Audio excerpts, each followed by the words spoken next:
And we're back here once again with another episode of the Cloud9 podcast, season 16, episode 11. So I hope you guys had a great day, and I hope you guys have a great rest of your week that is ahead of you. And in this episode of the Cloud9 podcast, we are going to be going over the League of Legends World Championship 2025 quarterfinals and semifinals recap. And we will also be talking about GenG failing again and again. Also, we will be going over some of the League of Legends 2025 offseason news that we did not get a chance to go over in the previous episode. There is a lot of League of Legends to talk about in this episode of the Cloud9 podcast. And joining me here in this episode of the Cloud9 podcast to talk about all things League of Legends, NBA, NFL, also talking about dicking down some bitches is Mr. Blanks. Obligatorily, we got to start this off. Fuck T1, fuck BLG. 100 Thieves don't exist anymore. RNG don't exist anymore. Cloud9 stay taking L. GenG stay choking. Chovy the choker until proven otherwise. BDD got to the finals before Chovy. G2, Mega L. Ran it. I feel bad for Ruler. That's kind of like Girl's a rookie. Key might be on T1 next year. I swear to God, Joseus is probably crying in the corner right now. Fuck. Yeah. Goddamn. No, not Zeus. His fucking manager crying in the corner.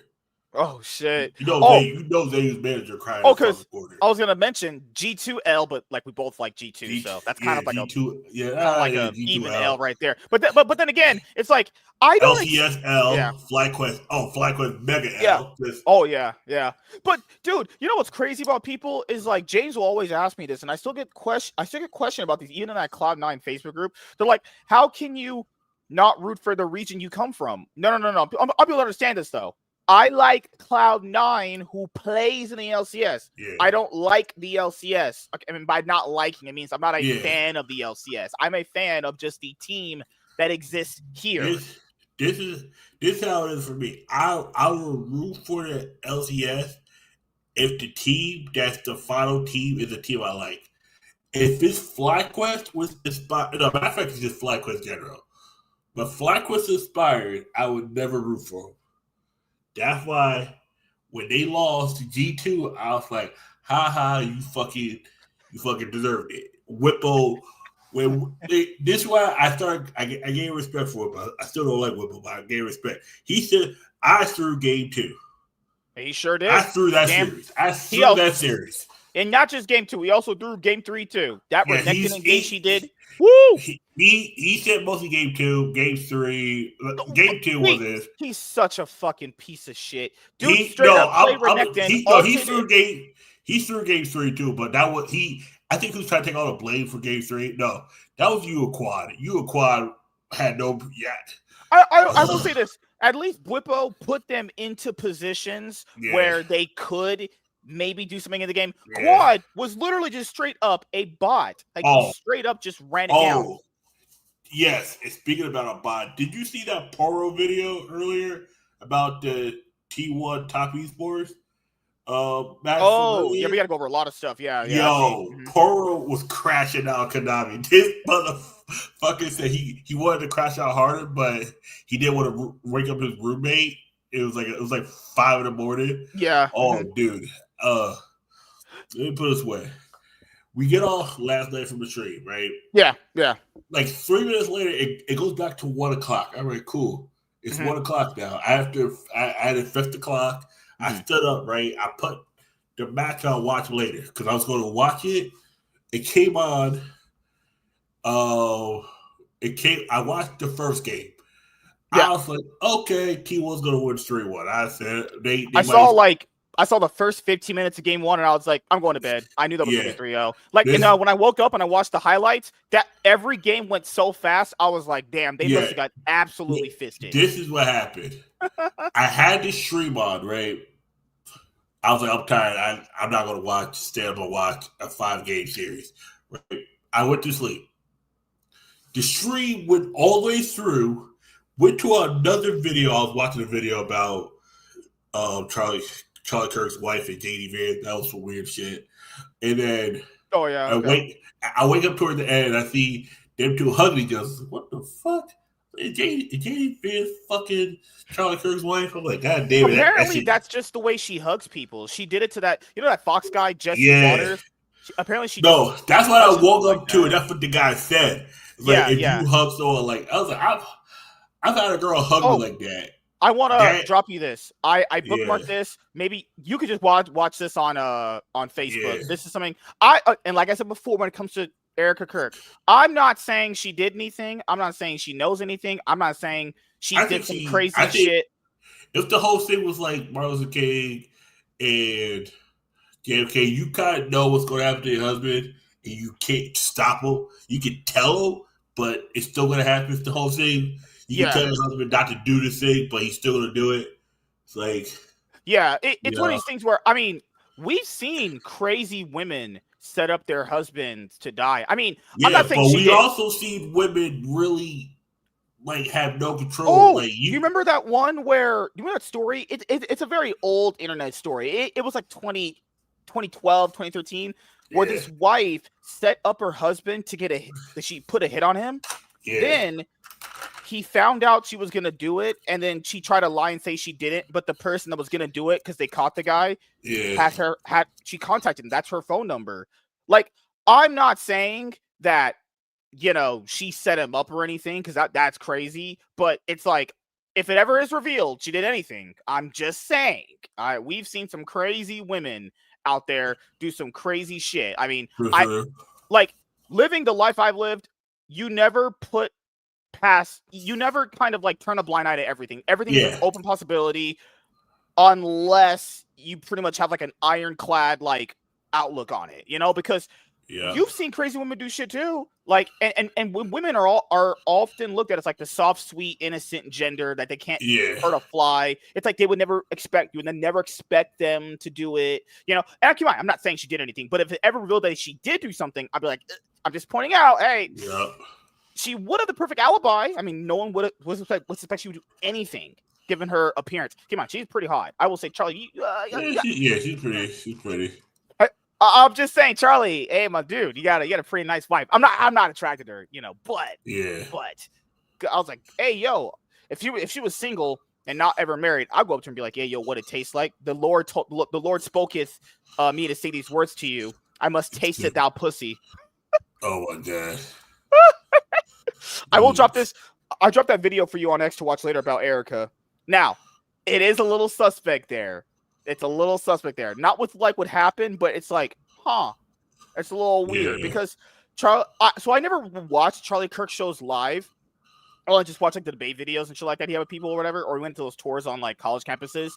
So yeah, in that video that I sent you, he asked a viewer asked a question like, "Hey, Erica, do you remember when you got married to Charlie?" And she acted like she couldn't answer it. It's like, a marriage day should be like an iron tight date that most women remember. It's like, what do you mean you don't remember that? You guys only got You married know like I, 4 years ago. you know I said that because I looked at the original wife. I looked at the wife and I looked at her. I was like, they don't look the same. Like when I saw the original picture of her and then I saw her now, Oh, like I've seen that circulating too. Like, it looks like a completely different person. Maybe yeah, be honest with you, maybe she just got fatter. Like, I don't know. Maybe you're right. I'll be honest with you, I don't know. It doesn't she look like the doesn't same got person. sicker, but it's like She got thicker in the wrong. Maybe she could have got Botox. I don't know. Botox, Does probably Botox filler. work like that? I don't know.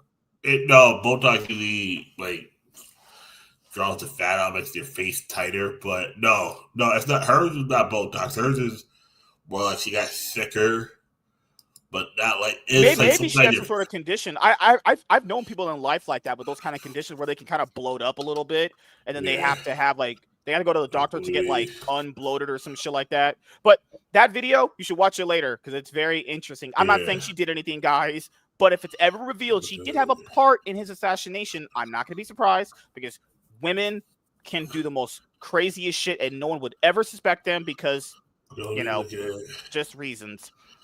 All right. Her face looks sick because she old. So I'm looking at her like Isn't she older now? No. the jaw, like her jaw, Okay, so her that chin video that I got sent a little you, fatter. Her chin So got a that little video that I fatter. sent you, that was on a Charlie Kirk show, I think about a year or two ago or some shit like that. So keep in mind, I didn't really ever see her. I didn't know she had a Twitter account. I didn't really, he didn't really parade his wife around like that. He obviously was the center of attention there, and I don't really think she You're not cared. supposed to. You're not supposed to. If That's your well, wife, that's in the Bible too. Like in the Bible, it says like men's supposed to do the leading, and women's supposed to be kind of like in silence and all that shit. You yeah, know, you're not supposed to, like, unless your wife is a also it's like public if you're figure. listening. Also, it's like if you're listening to Charlie Kirk, like, would I really want to hear his wife's opinion? I'll be honest here. If I like Charlie Kirk, I don't really give a fuck what his wife thinks. Honestly, no offense, but it's like you're not. No, because the issue Know, is she doesn't put herself as someone to speak her opinion. That's why we don't. mhm. It's the whole thing. Like we barely heard. The only I time we barely ever heard her talk ever. like it's the Honestly, same thing as like, all right, cool. Why do we didn't really hear about like Jackie Kennedy talk about other people too after JFK died. Like yeah, she did more interviews after. It's the same thing with Erica. You do more interviews after your husband's dead. You're not really talking while your husband yeah. She it's only made like appearances when she really either wanted to do it or maybe he talked her into doing it. Doesn't seem yeah like she likes being on camera. She seems like that person where like if you start filming them, they'll be like, "Hey, I don't want to be on camera. I don't yeah like that." She doesn't seem like a person that wants to be on camera. She seems like to be a person because people ask where's her pregnancy photos. So I remember Charlie Kirk saying that she specifically and him decided that they were this may make that a private moment between them. yeah People were like, but that means those kids are people don't have to show you everything about their lives on social media for you to believe it's legit. You know, if she didn't want to post pictures of her pregnant, sure. Like, I mean, that's fine, I guess. I mean, I don't really care, you know, like, also the other thing is, you know, I just found that clip a little weird. It's like, how do you not remember when you got married? Like, usually it's like the man that forgets when the anniversaries and the yeah. marriage dates. And that's kind it's of a red usually flag. That's like yeah. a little small of a red flag right there. It's Y'all also been a married red 4 flag years, when a dude. man. Y'all It's usually been a married. red flag when a man forgets. You gotta realize when a man is busy, he tend to forget dates Oh, dude, that Lennon are got so occasional. mad when we were dating. It's Lennon got so mad when I forgot the anniversary date. Oh my, that's probably the that was probably the maddest she ever really was when I forgot the anniversary date. Oh my god, woo! yeah, I didn't talk to that girl for a week. you gotta realize Leonard doesn't have much except for that. That's the one thing you're supposed to remember. In her mind, she's always gonna remember it because what is she doing outside I of? told her she could have reminded me. It's like, God damn, I'm really busy. Like, I'm sorry. I didn't forget it intentionally, but but to her, like, people understand intent matters with a lot of things. I didn't Yeah, intentionally forget it because I was like, fuck this. Well, now fuck her, obviously. But, you know, because in her mind, and oh, he intentionally forgot on purpose because he doesn't care. It's like that's how a lot of women think. yeah. They always go to the most extreme. It's like when like this girl who I was messing around with, she saw I Mhm. forgot her birthday. I was like, no, I was busy. You're asking me to do 4 different things. It's like it's saying it's your Women always birthday. want you to read their minds. That's just the And the thing thing. is, and the thing about this girl's birthday 6 months before mine to the day, like, like Shit. to the day. I remember your birthday Mhm. because you keep now saying, "Oh, don't forget this day, this day," and I put two together. Oh, that's her birthday. Okay, it's kind of like it was like, yep. And then I don't forget, but I'm busy. Like your birthday, your birthday's on the first of the month. I got to worry about rent. I gotta put this because I gotta see when your birthday falls on a Thursday. I get 2 paydays before the test.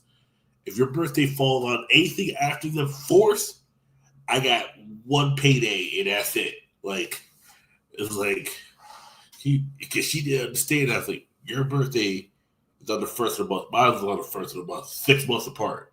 Like Mhm. I'm not gonna forget your birthday, but you don't celebrate your birthday. Orange, what's Most, up, man? most, why am I gonna celebrate? Well, like, This girl said she got pissed because I didn't want to do anything on my birthday. I just wanted to stay home and relax and Yeah. chill and watch Pokemon and do That's the anything. same thing people talk to me about when it comes to holidays. It's like I don't really celebrate holidays like that anymore. Literally, I actually kind of hate them sometimes because work is just increased. The load on work is just 10 Yeah, times harder. I actually loathe working holidays. It's horrible. I can't wait for them to be over, honestly. You I know? like working holidays because I get time and a half, but I hate work. But I hate working it The mostly best time because is after Thanksgiving and you get the like 3.5 week break period before like Christmas and New Year's come on like the same week and shit. yeah, Like, god damn, like the holidays are just some of the most absolute worst days to work. And then what's even worse is, if you're a Pacers fan right now, you guys are 0-5. yep. And and half your team injured. Like This damn. NBA season, this No, NBA no, no. season, Half these injuries happened from last year, and then they just matriculated to this year. But oh yeah. somebody, yeah, ACLs again, tear, knee injuries, Achilles injuries. I'm like, yo, what the fuck is going on? Hey, I'll be honest. No one's gonna lie. I like when I say this. Might need a new cycle of people. Every single big franchise just need a new cycle of people. You need it at this point because these Yep. guys. This is what happens when you get this old as some of these guys are. Like this is just gonna be a recurring theme. No, It's like some of these players ain't old. Some of these players are in their mid to late 20s. that's also confusing. Yeah, you're right. Yeah. Like most of the older players, they injured. They just retire. Like So let's go over the standings really quickly just to get a little glimpse of them. Also, if you're a Dodgers fan out there, the Dodgers won back-to-back World Series. they pulled off the comeback. Yes, which hasn't been done since what, the Yankees in like the 2000s or some shit. They said This crazy. repeat of the Yankees in the early 2000s or What the late 90s, you early think 2000s. Dodgers? You think Dodgers three-peat for next year? No, because it's gonna be tougher. I think they can, but it's gonna be a lot tougher. Okay. Back in the day, the Yankees just bought all the best players and nobody could beat them. There was a point where the Yankees went back-to-back World Series where they swept the opponents in the finals. There was a 3-year period where the Yankees only lost one game in the World Series. That is insane. That's They actually went really 12 crazy. and 1, and the one loss they lost it was to the Mets. They went to 4 straight World Series. They lost the last one, but So right here, you have the Thunder. They started 7-0. Spurs 5-1. The Spurs have Wemby. That guy is Spurs just lost insane. tonight. Yeah, like man, the Spurs. I was saying, in the playoffs are going to be a pretty dangerous team if they keep up their performance right now. Trailblazers 4-2. I know Warren's gonna be happy about that. He's like, my team's doing pretty bad. I was like, Warren, your team's doing pretty fine right now. They start off hot, but this is early season. Like Trailblazers gonna fall off. I'm sorry. Yeah, Lakers are 4-2 despite the injuries. I mean, I will say this: Luka came in. Yes, I was like, he needs to lose some weight. I don't know how long he's going to be here, but he's committed. He wants to be here now, so he lost the weight. He plays defense a lot better than he did. And keep in mind, when I said this stuff, guys, I even said it last year. He came into the Lakers at such an awkward time frame and an awkward time period where, I would have to give him time to actually show me that shit because he came in so late into the season. Dude came in to the Lakers with maybe 11, 12 games left to play the regular season anyway. And it's like, you just had playoffs 20, after that. So it was about 20 games. He traded him right before they traded him right before wasn't it right after All-Star? It was right before All-Star. Yeah. And then so what I even said was that, hey, Luke, because from game one, it looked like Luka was just going to carry some frauds. I'm not. Yeah. I think the team is all right. I think the team's all right. I think they're all right. Austin Reeves, if he can be a consistent helper to Luka Doncic and he can score 30, 40 game average, that's good. Minus if LeBron's going to come back. I don't know if LeBron's going to come back because that betting thing might involve him. I don't know. But, I'm good on not having LeBron Chokey James on my team, honestly. But then again, we'll talk about another LeBron Chokey James here in a minute, a little after this. So, so I like the Lakers team right now. They're okay. I'm not going crazy, but Austin and Luka are doing pretty good. People are hyping on this other black guy we have, not Hachimura. Fucking hell, he's pretty solid. Oh my god, I can't remember the fucking dude's name. I can't remember any people's names, honestly. Marcus Smart, not him. No, I'm not really not the biggest fan of DeAndre Ayton. I think he's just all right. Yeah. I don't think he puts in nearly enough work on the court. Bro is getting subbed out like fucking every 5 minutes. I think he's just a fucking bum. That's my opinion. Rui's fine. Jared Vanderbilt's fine. Okay. Our bench is pretty. Jackson Hayes is pretty good. He's pretty solid. I think Jackson Hayes is big enough and tall enough, like Wemby. He can make the buckets happen. I don't know why he doesn't do it. You need to use your big body more. That's what Shaq always says. If you're big, you need to use that intimidating force and destroy people. But that's all I need. I mean, the team is solid. It's fine. We'll have to see how it plays out in a little bit here. What the heck? All right, go back to standings. Like Clippers are very up and down. It's pretty much just always the Kawhi Leonard, James Harden show. That's it. Nuggets are okay. Yeah. Rockets are okay. Warriors are pretty much just Stephen Curry, Draymond Green, and the other fucking dude. Forgot his name. Oh my god. Butler. Is this Butler? God damn. Yeah, Jimmy Butler. Jay Butler. Yeah. All right, that's pretty much it. I mean, the Grizzlies. Oh my god. I watched a few of the games. Good lord, that team is trash. This team is utter garbage. Ugh. They got no direction on the court. They got no direction.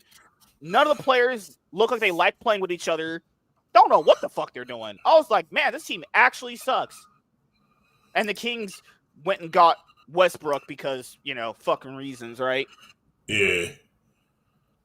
And then the Mavericks, the fucking Mavericks are sitting here like losing games to like the freaking Pelican. No, they lost the game to the Wizards or some shit. The only win the Wizards have currently right now is because the Mavericks lost to them. Yeah. The Nets net 0-5, Pacers 1-5. Trash. Next. Yeah. Pacers got their first one. I think they beat the Nets. Yeah, Knicks started out pretty solid. I don't know what's going on. They started 2-0, then they lost 3 straight, all on the road. None of them were blowouts, but a lot of them were. You could tell the coach is trying to adjust certain players, and then they beat the Bulls tonight. Yeah, that's a solid win because that guy Giddey has been playing pretty well. Yeah, he gave the Bulls their first loss. Jalen had said in the first game, he was like, hey, we're just kind of going to take it day by day to see how the team's going to play out. Well, that's cool for him to say, but their coach is under a lot of pressure to outperform the coach of last year. So, yes and no. Yes, because he has to get back. That's what the Knicks said. They said that we want to get to the finals. They have to get back to the East. They have to get back to the Eastern Conference Finals. Mm-hmm. What the coach is doing now, he's playing the bench. He's figuring out who needs to stay on the team. Right. A lot of people want to get rid of Tyler Kolek. I'm not. I like Tyler Kolek. I'm not let's trade him. Because I'm looking at the players. To me, I might trade Jordan Clarkson. Josh Hart is still injured. That's why I'm giving him a break. Talents. It's weird.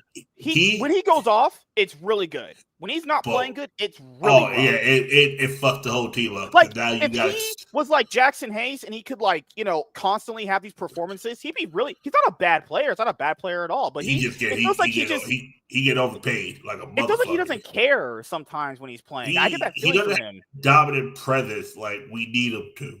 Yeah. He doesn't have that, alpha. Motherfuckers just lock in and like. I think he's just cool with being a passenger most of the time. He just does his job. He's just kind of just cool with whatever's going on. Like Jalen Brunson, obviously, he's still good. Still the best player by far. What do you think about I can't pronounce his fucking name. I hate his name. Gershon? Definitely. Mitchell Robinson. How you feeling about him? Mitchell Robinson just got to stay healthy. I'm sorry. He has all the talent in the world, but he is so injured prone that we don't want to play him too much. Yeah, because he'll start breaking down. I'm like trade him. If he gets injured and he has to fit a good amount of game, just trade him. But we're so afraid that he might shine on another team. It happened with Obi Toppin. The issue with Obi Toppin is he didn't work in the Tip system. Mm-hmm. But Tip's only playing 7 players. It's like Tip, you can't do this. Yeah. Motherfuckers And this is the issue that people thought the Knicks would have, honestly, is when they start experimenting with playing with the players on their bench. how is it going to work? Because the last coach I think, set the record for having the starting five play the entire time. Oh, they played the most minutes. They were playing the most minutes, and what it was is it showed during the Eastern Conference Finals we were tired as fuck. If he would have played, that Boston series, he should have started playing some of his players, his best players more. Oh yeah. Once Jason Tatum went down, we should have just started playing our best players more because it showed in that series that Jaylen Brown is not the number one guy on that team. Jaylen Brown disappeared. Yeah. Jaylen Brown is Robin to Jason Tatum's Batman, and because we should have easily got to the finals last year. Definitely lost to the damn Thunder, but part of me is kind of glad that they didn't get to the finals because losing to the Thunder would have made me sick. And then seeing the Pacers literally, fuck y'all niggas. I mean, the finals were such a bust at the very last game because their best player, the best player on the Pacers, well, one of the best players that came up clutch in the playoffs for them, Achilles heel blew in like the first 5 minutes. And but the issue is he had a high ankle sprain from like 3 games ago. And they still chose to play him, even though they should have just subbed him out. There was doctors reports saying, "Do not play this guy." But we gotta worry about the finals. We gotta win. It's like, and he was a very, very clutch reason why they got there. But it's like he's the clutch reason why you got there. You had no backup plans, nothing. No, because their everything else ran was him on the bench just in case. Yeah, he only really straight up point guard they had. After that, it was kind of like, because after, and you could tell the morale was just all destroyed. Oh yeah, it was gone because it was like, oh fuck. I was like, our best shot at winning is gone. Well, that's just like it was T1. That's like what happens when you take out Faker. Oh fuck. Oh, we got Poby. Oh shit. Poopy. It was like, Bucks and Bucks is literally just Giannis or bust. Like it's literally just Giannis. It's just, dude. Just did you that shit that Westbrook? The way Westbrook was trying to guard Giannis, that's not guarding Westbrook. You fucking animal. That's monkey behavior. I'm not even literally. What are you? Giannis is dribbling and Westbrook just comes and gorilla hugs that fool. Like what in the world? He's like, why does nobody want me on their team? Because you're a crazy weirdo. You're insane. But with that, you stop the progress. What you do is you're stopping him from blowing right past you and all that. Yeah. I get it. He's fouling so he can get to the free throws, but you don't get the other bucket, so you get 4 points. Yeah, I get it, but that's just like. Plus, you slow down the game because now you don't got the momentum. 1-5. Yeah, Tyrese is not playing, guys. He's not that. And then I forgot one of their other players was really big in there. Oh, I think it was Ben. What I forgot. One of them was very big on being the other guy that made a lot of buckets for them last year too. He's not as good. He's not been as good. Yep, he's not good. Obi's injured. A lot of players are injured. It feels like everyone's just injured. Lakers had a dude they signed who needed a right knee surgery. What the fuck are you signing a guy that needs a right knee surgery, you stupid fuck? Like, what the? Dang, you can put him like injured reserve and they can have him on like as a backup, like an injured reserve backup. They willingly signed a dude that needed a right knee. What? Yep. And people question why some of these big name teams fail. They willingly signed someone that they knew they couldn't play immediately. Insane, literally insane logic. Holy shit. But that's pretty much it. No, it has been amazing. It's been pretty fun to watch Wemby play. It has been this guy just he fucking put his fist up Anthony Davis' ass when they played. Oh my god. Because the Mavericks, they got the first round draft pick player. I forget his name sometimes. Oh my god, I'm blanking on his name. Because Mavericks right now are 2-4. Cooper Flag, he needs I heard people said he needs to kind of grow a little bit more throughout. I think if he has a great rookie year, awesome. But there's definitely gonna be some learning curve. He's not a bad player. It's definitely a player you should build around. But hey, Nico Harris, you want to trade Cooper Flag for one of our random shitty players? Go ahead. I'll take Cooper Flag. You can have DeAndre Ayton. I'll take that. Sign me up. Good job. Give DeAndre Ayton and Dog Connect.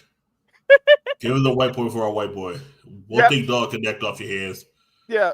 Good I Lord. mean, they damn near do the same thing. If Nico, hey, call up the fucking manager of We'll, Lakers, be like, hey, I'll trade we'll you give Cooper you Flag for we'll give DeAndre you Ayton. DeAndre Sounds great. Ayton, Dog Connect, and like a 2029 second round pick. And then Nico Harris on Twitter's gonna be like, yeah, and time will. Oh my god, when he said that shit about the trade, he's like, time will tell if I'm right. No, Nico, you weren't right. He was Nigga, we do time. it. We That do it in shit real was trash time. when it was Fucked up. happening. Like everyone, the only slight way it could have worked is if the Mavericks got to the conference finals or the finals, and he could say, "Oh well, it kind of worked." It's like, no, it didn't work at all. Actually, you lost in the first round. Y'all traded Luka. Got worse, much worse. Didn't Missed the they lose playoffs. Didn't they after they traded him? Didn't they lose like half of their games for the They rest of that lost half season? their game and they got knocked out of the play-in. And then Yeah, Kyrie they lost got to injured. they lost. I think like the Kings or some shit. Yeah, Something they like lost that. bad. How do you lose to the Kings? Kyrie tore his Achilles because he was the only one that was playing because Anthony Davis tore his shit. He was out. Klay Thompson couldn't hit up. Speaking of Achilles heel, like you said, Anthony Davis is going to get reevaluated because he walked off the court. Kyrie's out for the season.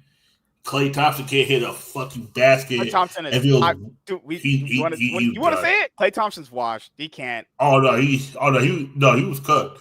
That's why Golden State did. Like, I was surprised Mavericks even got him. I was surprised. Like, what are you doing? Because at that time they saw he still had the chip. He was cheap. They wanted him. LeBron wanted him in LA. He was like, Nico did that shit of like. Klay Thompson has had nice name brand recognition from the Warriors. He thought he was signing a guy. He basically signed a guy who was just living off his past accolades, who hadn't been that good in a long. Come on, he hasn't been that good for some years now. It's not even just been like 1 year.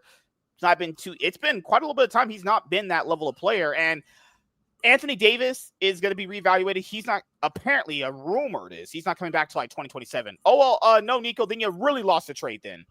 Yeah. Because last year you could say, well, both of us did Lakers lost round one of playoffs. We lost round one of play-ins. The trade practically didn't work for us both. But that's disingenuous because of the timing of the trade. It really could work for both of you.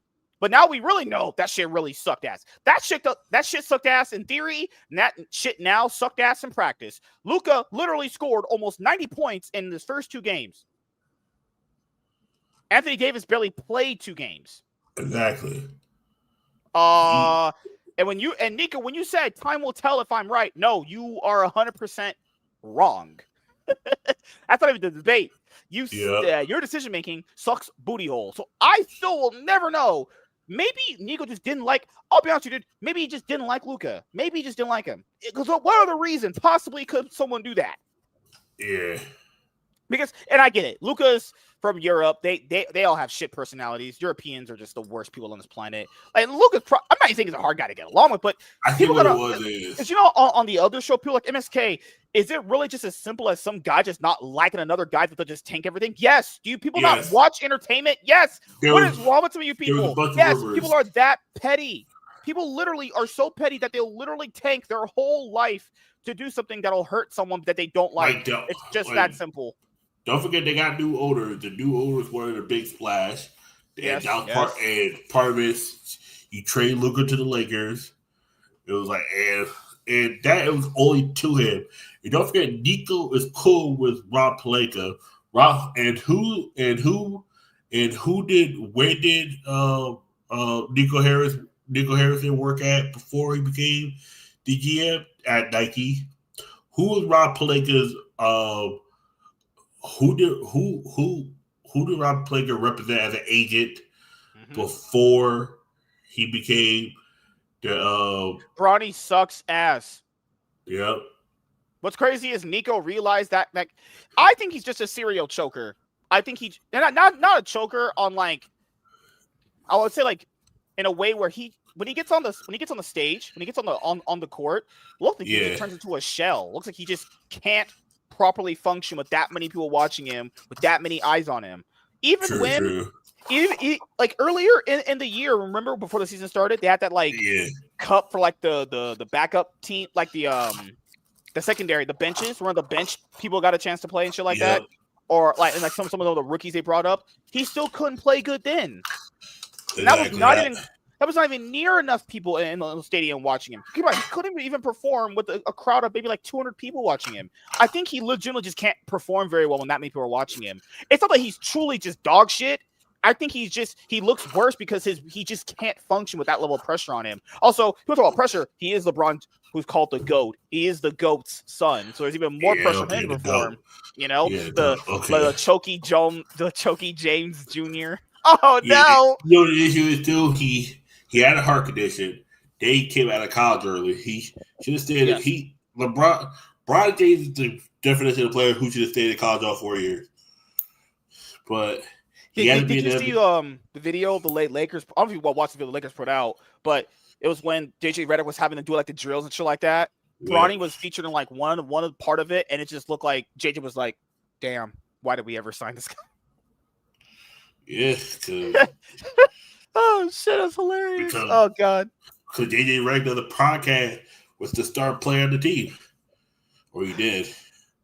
He did until betting allegations potentially came in. Hopefully LeBron is not indicted in that. Hopefully. Because JJ had to stop doing the podcast once he became the coach. That to be fair, that kind of makes sense because there is like a conflict of interest there. Yeah. So, all right. NFL, NBA, all that stuff covered. Okay, so time to go over the 2025 League of Legends World Championship. And we are at the end of the year. And you know what? Who's in the finals? GenG versus T1, like we predicted, right? No. It didn't happen.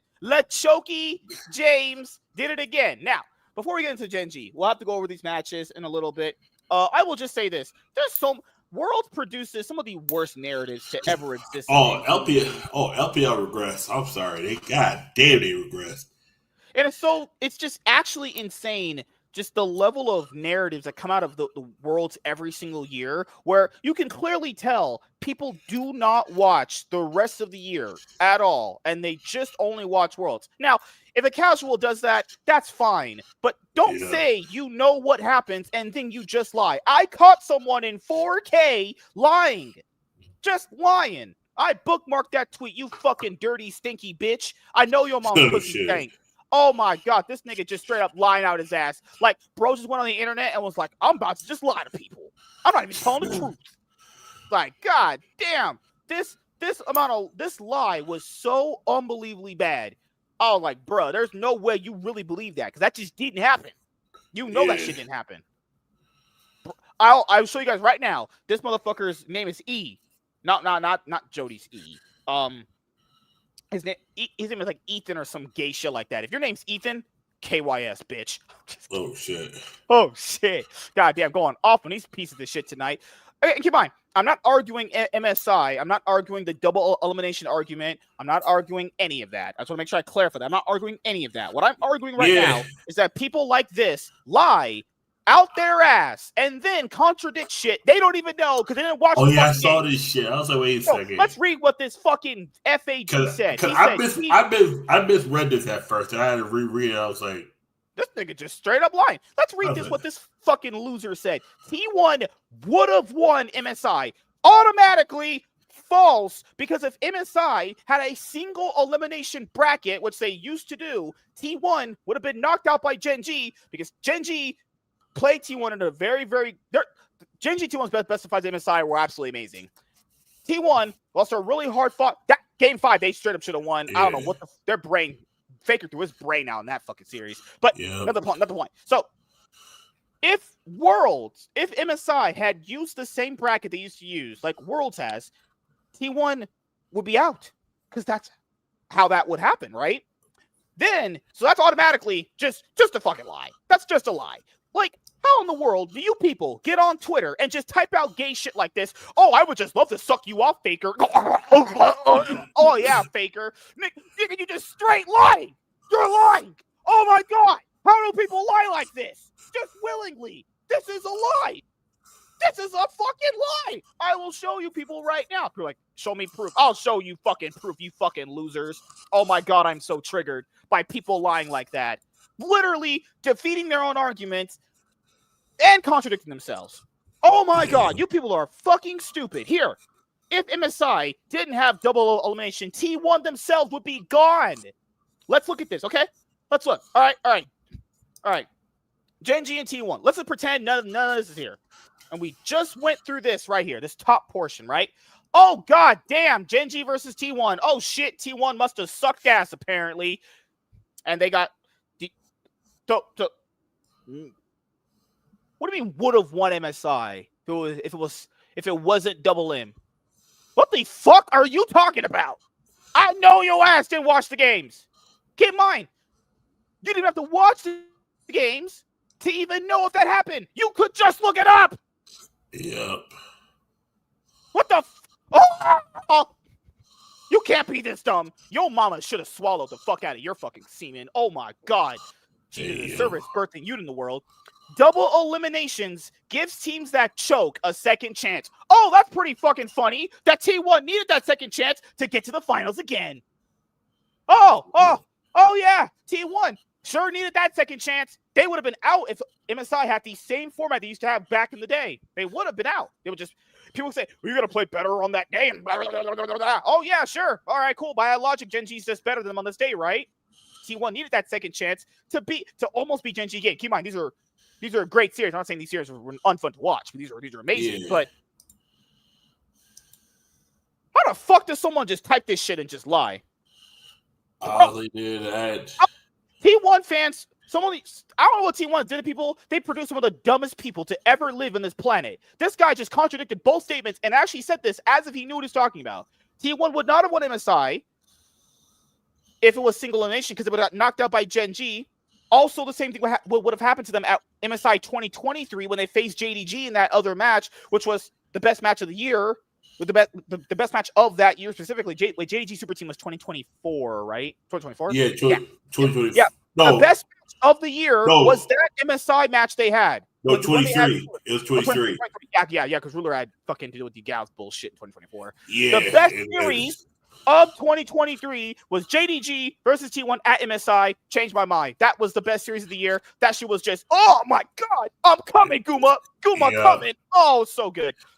So no, T1 would not have won. And keep in mind, this never happened. If double eliminations give team that choke a second chance, oh damn, fuck. T1, those damn chokers. They just make the finals. Those chokers. Fucking chokers, man. Oh god, they're choking so hard.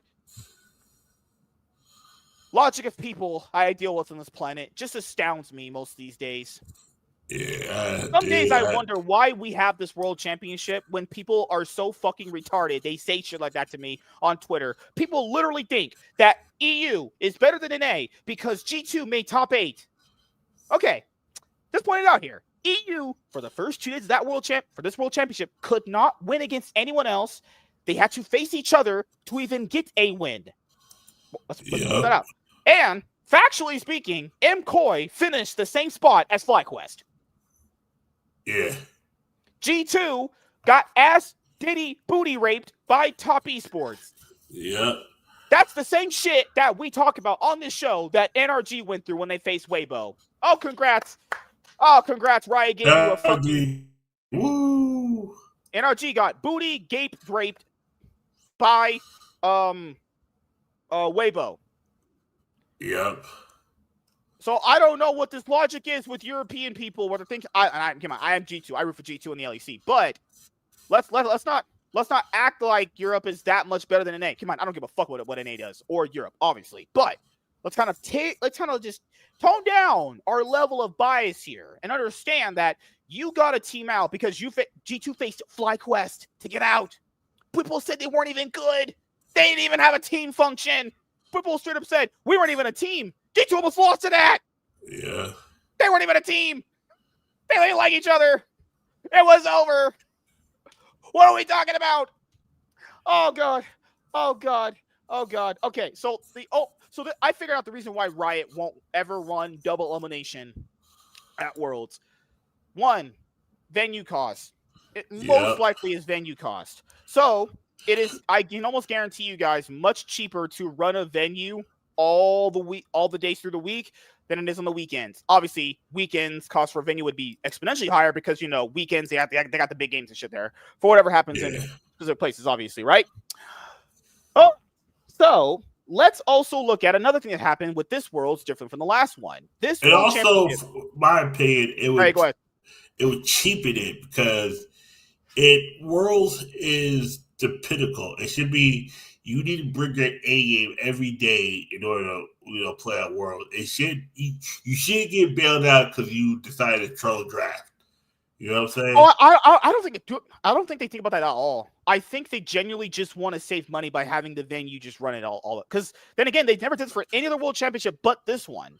Yeah. This is the only Worlds where they ever just pretty much played quarterfinals through semifinals straight through. And what also that does, as is a disservice to KT, is KT is a team that is building off of momentum from beating CFO. They beat GenG. So now KT has to wait to play their final series, which could decide the fate of all those players. After what, a week? They have to play for the finals in about a week. It's it's on the 9th, right? Yep.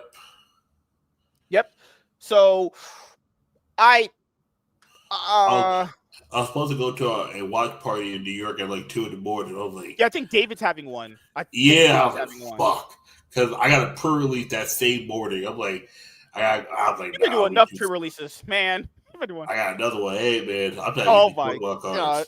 Oh my god. Nah, because I'll be too fucking burnt out. I'm like being at New York at 2 o'clock in the morning. Imagine if one of them gets 3-0 and the shit's over in 3 hours.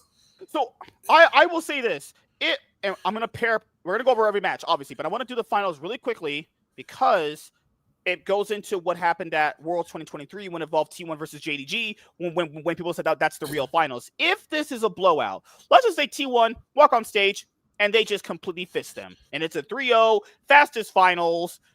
You knew after game 1 KT was going to lose. Let's just say it was like that. Everyone will just say Anyone's Legend versus T1 was the real finals. That is a great series. This was a truly amazing series, actually. The only series, if this series does not go at least 4 games, this is they're going to it has to be a competitive 4 games. The one game that KT wins better not be a game that T1 just gave. It's going to be at minimum 4 games because look at everything else. There's 2 3-0s and both of them were stomps. Like everything else is 3-1s. T1 was the only one that took it in 5 games. Mm-hmm. And that was more. It was like the kind of throw in game 5. They kind of threw. Oh, it's hard throw. T1 could have 3-0'd them, but Anyone's Legend could also 1-3-1. That means Anyone's Legend was the best LPL team, pretty much by far. Besides that little hiccup they had in the summer, they had 2 hiccups in the summer. They should have beat Top Esports and then. So the finals is the 8th. So the 8th is a Sunday or Saturday? No, it's a Saturday. So it's Saturday for you, Sunday for me, because it starts at 11 o'clock.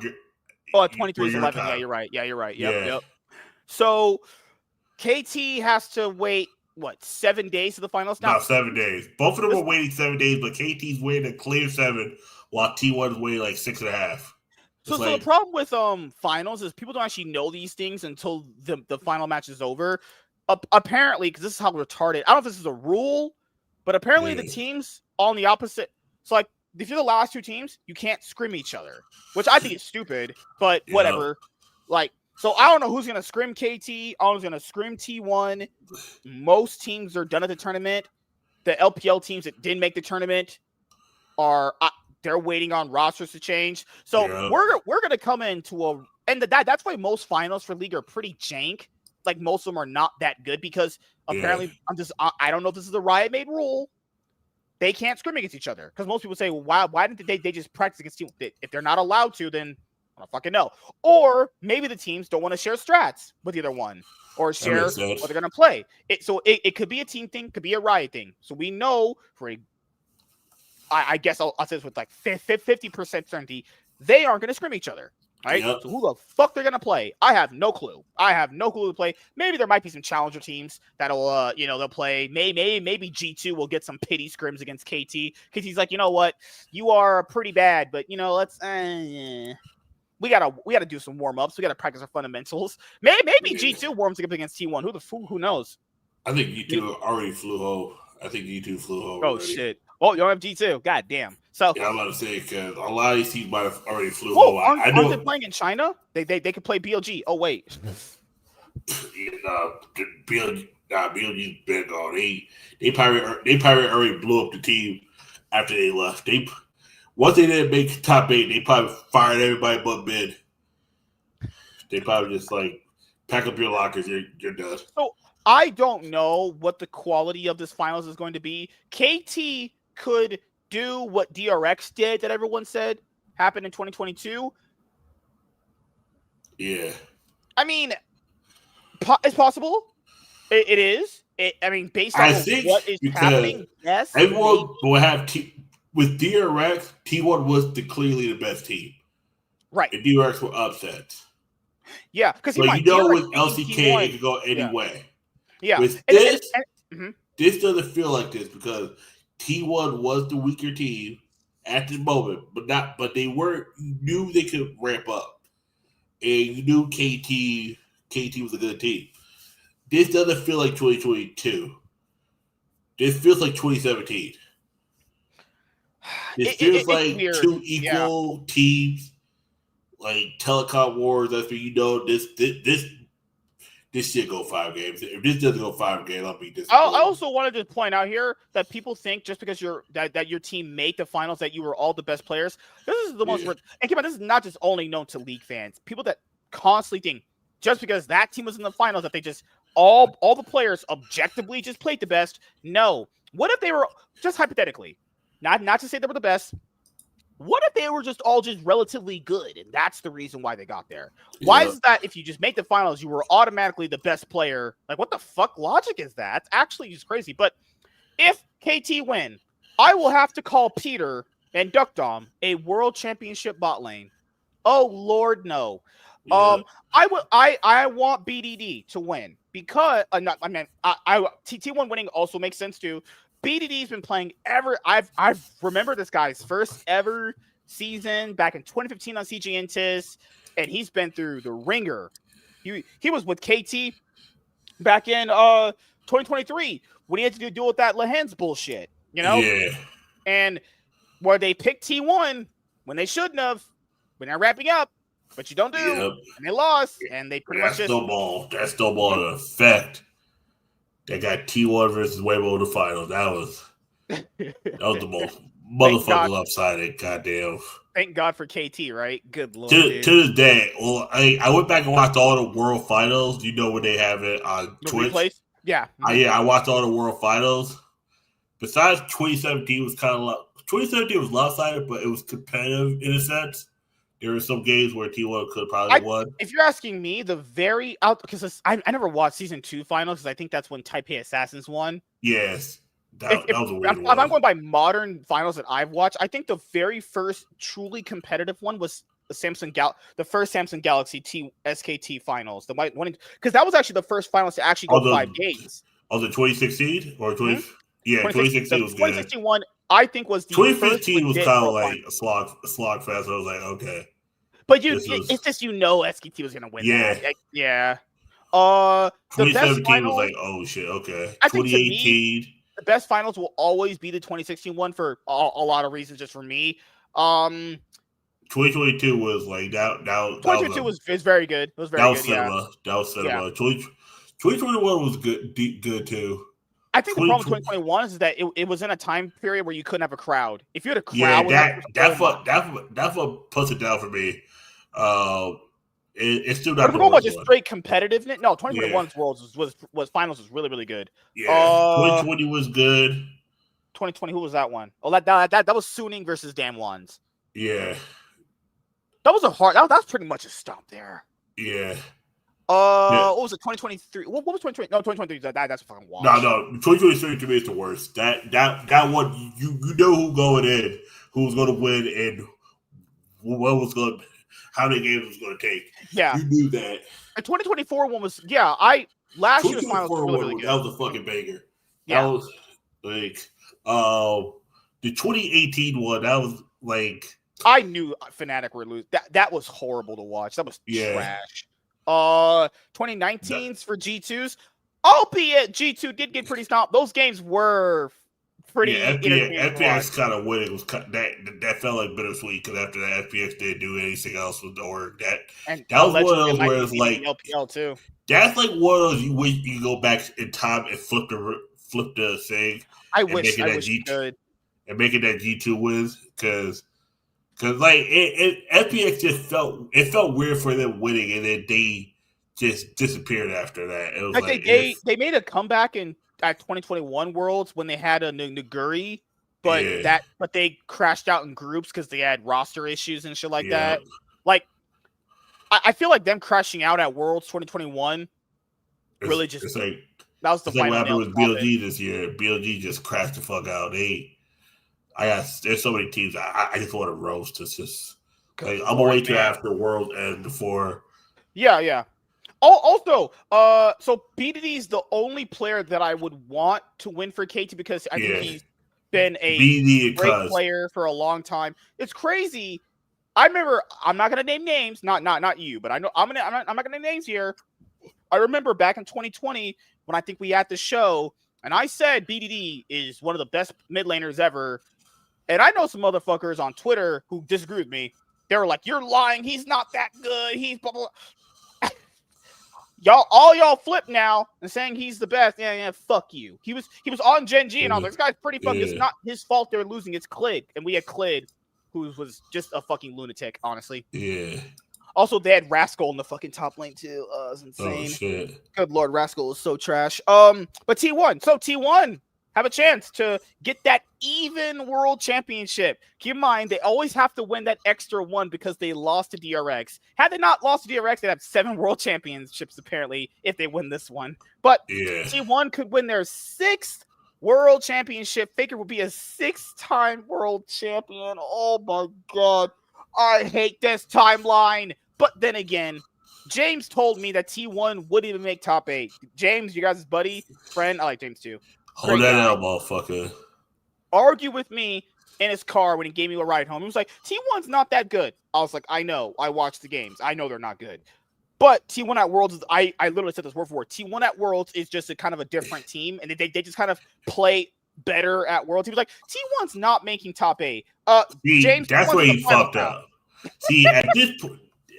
This is where James fucked up. He should have just stopped. Oh, T1's not that good. If he would have said T1 might lose to and it was Legend of top 8, no one would have been mad. But you said they're not making top 8. Who the fuck was going to beat them? BLG's weak ass? Top Esports? If you were going off their relative strength before Worlds, you could make the argument potentially. But I even said they're not good. If they're keep in mind, we also predicates too. They would have to beat IG first. Okay. They did that. I even said we knew they were going to beat IG because IG beats themselves. Because I even told him the Swiss stage is so random, they could just beat people to get out. What's crazy about T1, the only team that has actually beaten them, stomped them in the Swiss stage was GenG. They faced GenG in this Swiss stage, they stomped them. Same thing in 2023. It feels like every single time they face GenG, they realize, all right, we'll just, because it's weird because T1 against GenG will play styles they don't play normally at all, then lose and go, you know what, we probably should just play what we're good at. Then they somehow always get to the finals. This happened in 2023 too. GenG stomps some of that best of one. Faker, the team has this like meeting on like their videos or like that. Like, we should probably just go back to the style we're good at. God damn. Now they got back to the final. See, that happens a lot of times. That's why when you play a style you don't know, or sometimes you play an opposite style, and it sounds like, all right, cool. I'm gonna and you need that wake up call from GenG to be like, we're not good at this. Let's just play the game we're always good at. Or like sometimes you want to try something. You're right, cool. It doesn't work. All right, cool. You go back to the drawing board. Yeah. Now everyone's getting a false sense. Oh, T was bad. They're going to lose to this team, and then you see where the fuck they are now. This happens all the time. Yeah. GenG gets they get to the 2-1, Then they get out. They get straight. They get to the 3-1. Who did GenG face to get out? I forgot. Fuck, I They can't beat remember. T1 and then they beat Yeah, they beat PSG. They lost to AL. They beat they beat Top Esports to get out. yeah. Yeah. Mm-hmm. Yeah, they beat the shit out of Top Esports. This is not a hard. See, this is right here is a respectable draw for a team as apparently as good as GenG, right? Because when people go, man, GenG got some hard draws. Am I supposed to care? That's supposed to be the best team. Beating these teams should be pretty fine, the right? Anyone's Legend draw was like, Anyone's Legend, like they faced 3 tough teams and beat all of them convincingly. This game, they should never have won this first game. That was just a throw. But then again, they did win it. So for T1, I will say this. What's crazy is like people are gonna so no one's gonna remember this because we're done so later into the year. T1 actually got Doran to a finals. Come on, he also got them to MSI when they were playing pretty badly. So I guess it kind of it can equalize, obviously. You know? So people have to remember this. Doran was not their first choice. We know this based off of the Zeus drama they went through. They were so mad they lost Zeus. They didn't get Keen because he re-signed with GenG. They wanted Keen too. It took too long because by the time... after that happened, they panicked. They literally panicked and signed Doran. Keen's agent thought they was going to get him. Yes. Because they thought Zeus was gone. But then Zeus agent, manager, whatever, was waffling. And then they didn't get the paperwork on time or some bullshit. And then they get the contract he wanted, or they didn't feel like he got the contract he wanted. They were kind of iffy on him. He walks, goes to Hololive. All right, cool. Now T1 doesn't have Key because Key realized, okay, this guy's taking too long. They're probably just going to re-sign Zeus like they should. I'll go back to GenG. All right, fuck. All right, cool. Our first 2 options are gone. Who we got left? Doran's just over there waving. Hi, guys. It was like, oh, fuck. And we know this because Doran thought he wasn't going to have a team. He even literally said, I'm probably going to entertain some LPL offers. Bruh.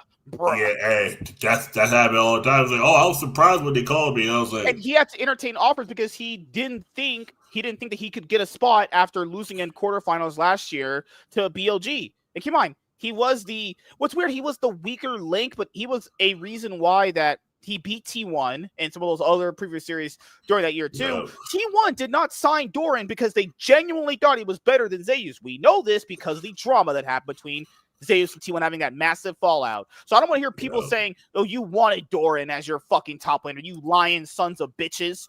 T1 did not want Doran. They panic signed him because there was nobody else better available at that moment that they thought could be good enough to hold the team. And keep in mind, the reason why I thought it could work for them at this point of the year, one main reason, he just is a weak side player. And he just does his job well. If you watch their voice comms, Doran will be like, you know what? I kind of ran it down. I didn't have a good game. Guma is like, no, bro, you played fine. It's just what he kind of says to him most of the time. So it's weird. Guma's always kind of like the guy that reinforced the players if they're having a bad game. He hasn't reinforced Faker ever for some reason, but guess he doesn't really talk. Because what's weird, Guma is like listening to music loud as fuck around Faker, just in his headphones, just singing. Like, Guma, god damn, you are next to that guy. You're gonna blow that guy's ears out. Faker's just like, hello. Maybe he looks at Faker as like a grandfather or some shit like that. He doesn't really talk to him. But it feels like Doran plays a bit better. If Doran's having a bad game, Guma usually picks him up and says he's doing fine. It's guys like, it's Guma. Everyone knows Guma's lying, but you can't tell him he's playing like shit because he'll just have an even shittier. Doran is kind of like they adopt him like brother, kind of like they use, but he has like the carrier thing where he's very quiet. Yeah, he's very to himself. That's why when older and Faker popped in, he was like so happy because it's like he sees them as guys. He's like, oh my god, these 2-time champions are hanging out with me. It's like, because he's the quiet, shy kid that's like, he just wants to get picked. He knows he's going to get picked last, but he's like, oh, someone wants to play with me. It's like, trust me, I was like that for a while. The nerdy kid, no one like that. And you realize, oh, this kid's actually good. You just got to give him a chance. That's Doran. I was like, oh, shit, okay. Yeah. He's actually good. He doesn't just straight up it like that. He might it, but he's not because it's the whole thing. Well, remember, he already came into the team with a inferiority complex because he knew he was under a lot of pressure. Yeah. He knew I think he legit knows he's not as good as Zeus. There's no way he thinks he is. He knows he's not good, but the thing is, and the team knows he's not as good as Zeus, but you don't have to be as good as Zeus. It's the whole thing that happened with G2. LeBron knows he's not good as Mickey X, but they don't need you to be as good as Mickey X. They just need you to be you.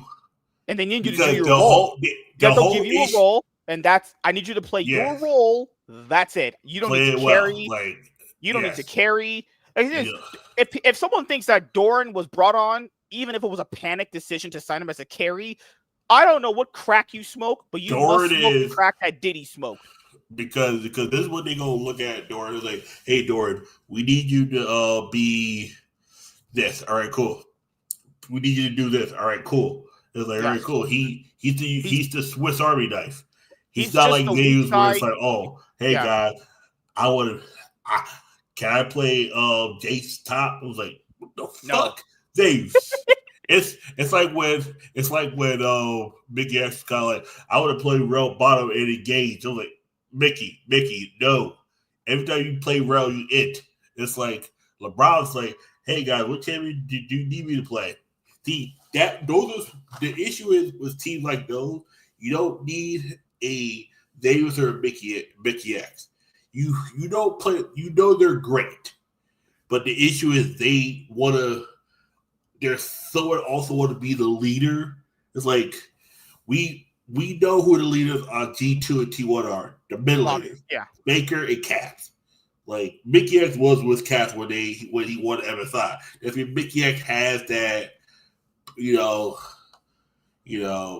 like how Kerry does. They was with Faker when he won World. It's like you look at that and you're like, okay.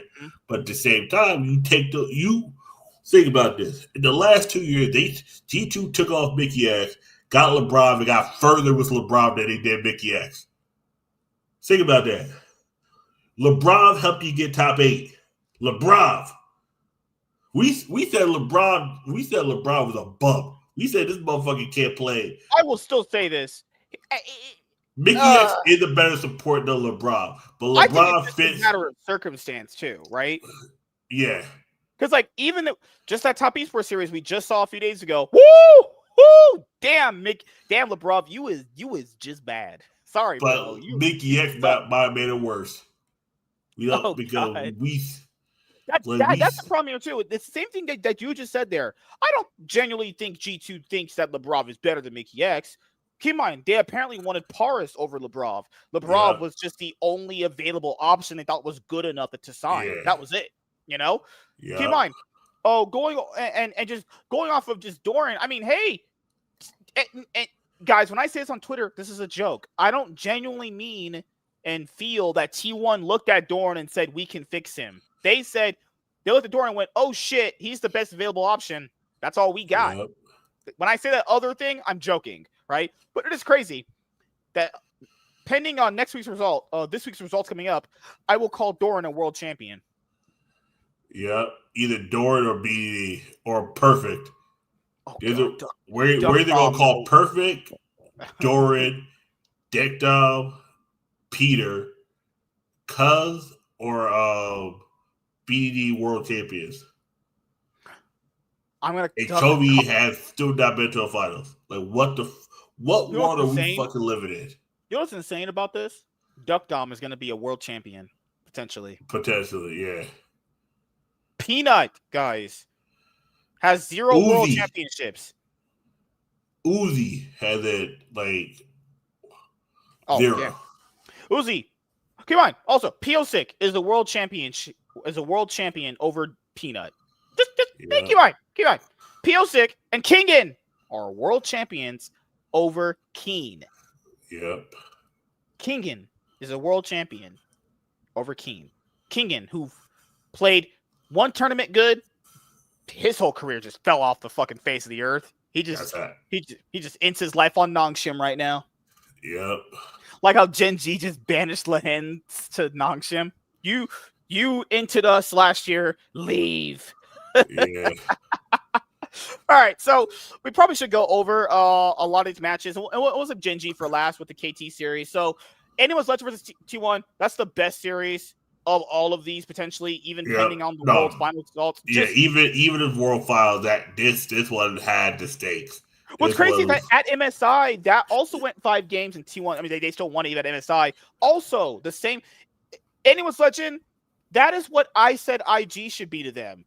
If you have a team that is kind of stylistically a little bit the same as T1, you can get very close to beating them. Like I said before, very close. They still end up the losing. issue with IG trolls too much in draft, and that's what that keeps fucking them. It's like if IG actually took games seriously, it did depend on their we're better than these players because IG has a lot of ego on their team. The Shire Oh, rookie are some the highest ego motherfuckers on their team.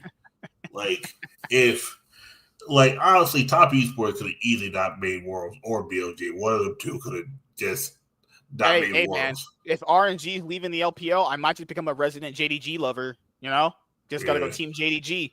That's the same thing with me. It was 100 seasons later. It was like, oh, do you join Team Liquid? I'm like, all I know is it won't be FlyQuest. I can tell you that for sure. It won't be Yeah, FlyQuest. FlyQuest living rent free. Fuck them niggas. Take all that. Oh, we shouldn't have lost to G2, nigga. You did, nigga. You lost to Skew Bottle LeBron. Fuck you. Like, and your top laner, and your top laner on the top of the bus. Whip out here. Oh, so I will just say this: if you guys Yeah. enjoyed when Anyone's Legend and T1 faced off at MSI earlier this year, you will sure love that series. That series, depending on the finals, pending on the results of it and the quality of the games, this currently to me right now will probably end up being the finals that people say that was the real finals right there. Which, keep in mind, Yep. because it's a great series. G2 lose. I will just say this. I wanted G2 to win only because I like G2. But if we're being Yeah. completely honest here, as much as Top Esports sucks complete donkey doo-doo ball ass, they are objectively a better team than G2. That result is not surprising. Yeah. Like, G2 really isn't good. Come on, guys. The West itself isn't good. And I don't want to do that thing that others do, but the West isn't good. No. G2's the Western team here. They are not good. They are, like, stylistically, objectively speaking, Top Esports is just a better team. Even though they're choke artists, even though they suck donkey ass, they are just kind of a cut above. It's weird because I don't think they're that much above Western teams, but apparently they are because, well, G2 just loves sucking so much ass, apparently. Life versus GenG, we'll get to that one later. KT CFO was just, pretty much predict that Yeah, win. that was like whoever got that KTD This was was going to get literally, straight out. this is that shit we talk about in Yu-Gi-Oh! We call the buy round. This is just a buy round. Yeah. KT really didn't play. That's a buy round. That's a buy win. Did, I got the buy. You know what this feels like? 2023 Weibo versus NRG. It's like, oh, okay. Oh, Weibo, because you got the easiest schedule. Oh, JDG versus Rogue. Oh, yes. I forgot about that. Yeah, Rogue. Like, that's just the buy round. Rogue, like JG was smoking out a Rogue pack. That, oh my god. My God, Rogue didn't even put up a fight. They were just happy to be there. And I was like, God damn it. That motherfucker was just happy to be there. So, and T1 versus Top Esports, I'll be honest here. I wasn't surprised that T1 beat Top Esports. So, minus MSI, you remember why I say that? And this is also MSI in the past, too. Yeah. Keep in mind, people say MSI is more competitive than Worlds. You could argue that, but even at just MSI early this year, the LCK didn't lose to the LPL. Just want to point out that throughout the entirety of the year, let's do MSI. Let's start from the top. That top of the year. Remember that? Yeah. Horrible. This tournament was terrible. First stand. Life was digging all in Top Esports booty, just digging our shit out. Just asshole, just fisting. So at a first black stand, guy and a Bella Danger, just like, oh, okay. You ain't shit, nigga. But Life, booty diddy great Top Esports, both in the regular portion of the tournament and the playoffs.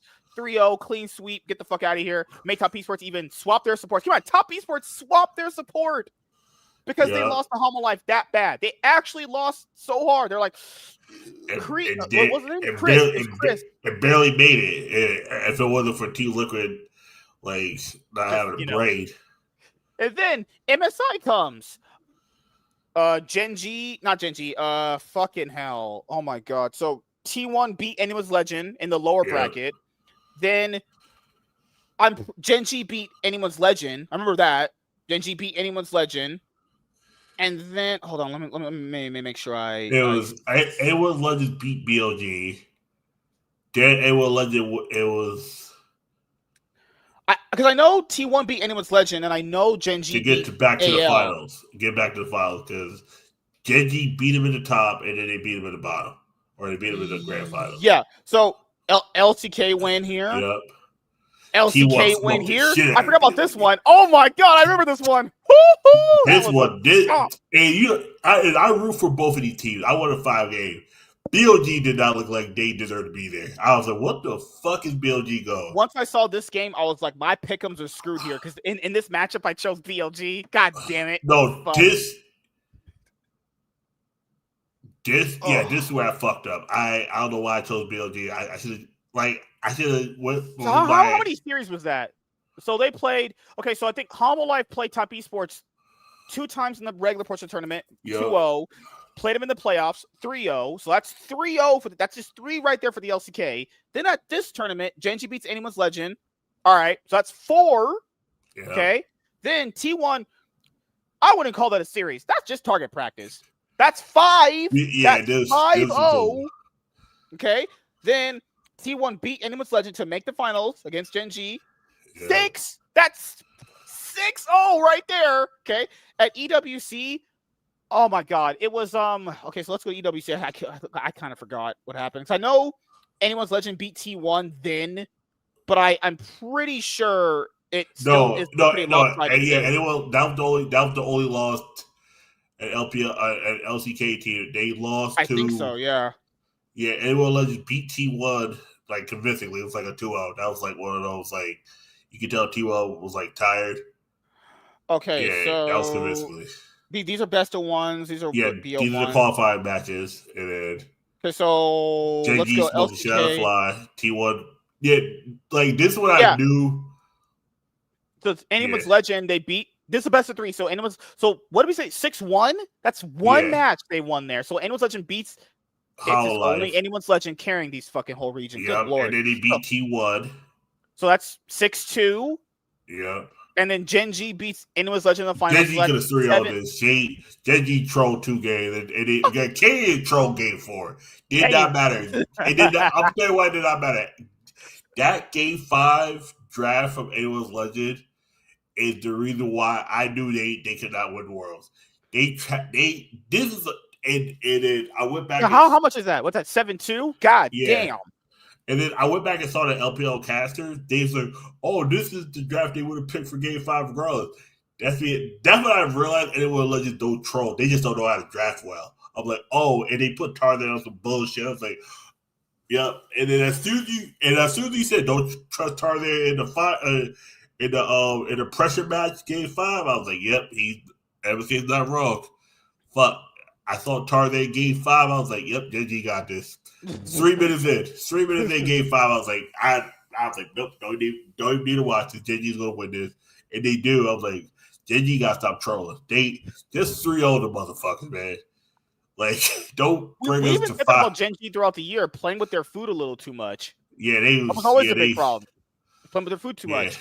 So what's that? 7? That's 7-3, right? 7-2. Yeah. 7-2. Yeah, you're right. And then all the wins are from Anyone's Legend. nobody else. Yep. Oh, shit. And of course, Worlds T1 smokes on that IG pack. Because IG should not be in that position. The team that was built to beat T1 had a chance to beat T1 and lose to T1 because they can't fucking draft. This right here, that puts it at 8-2. Okay. This team, IG was built. They came together so we gotta stop T1. You know what's crazy? You know what's so funny about how even crazier that narrative is? I never heard them say that any time in the year until that specific match.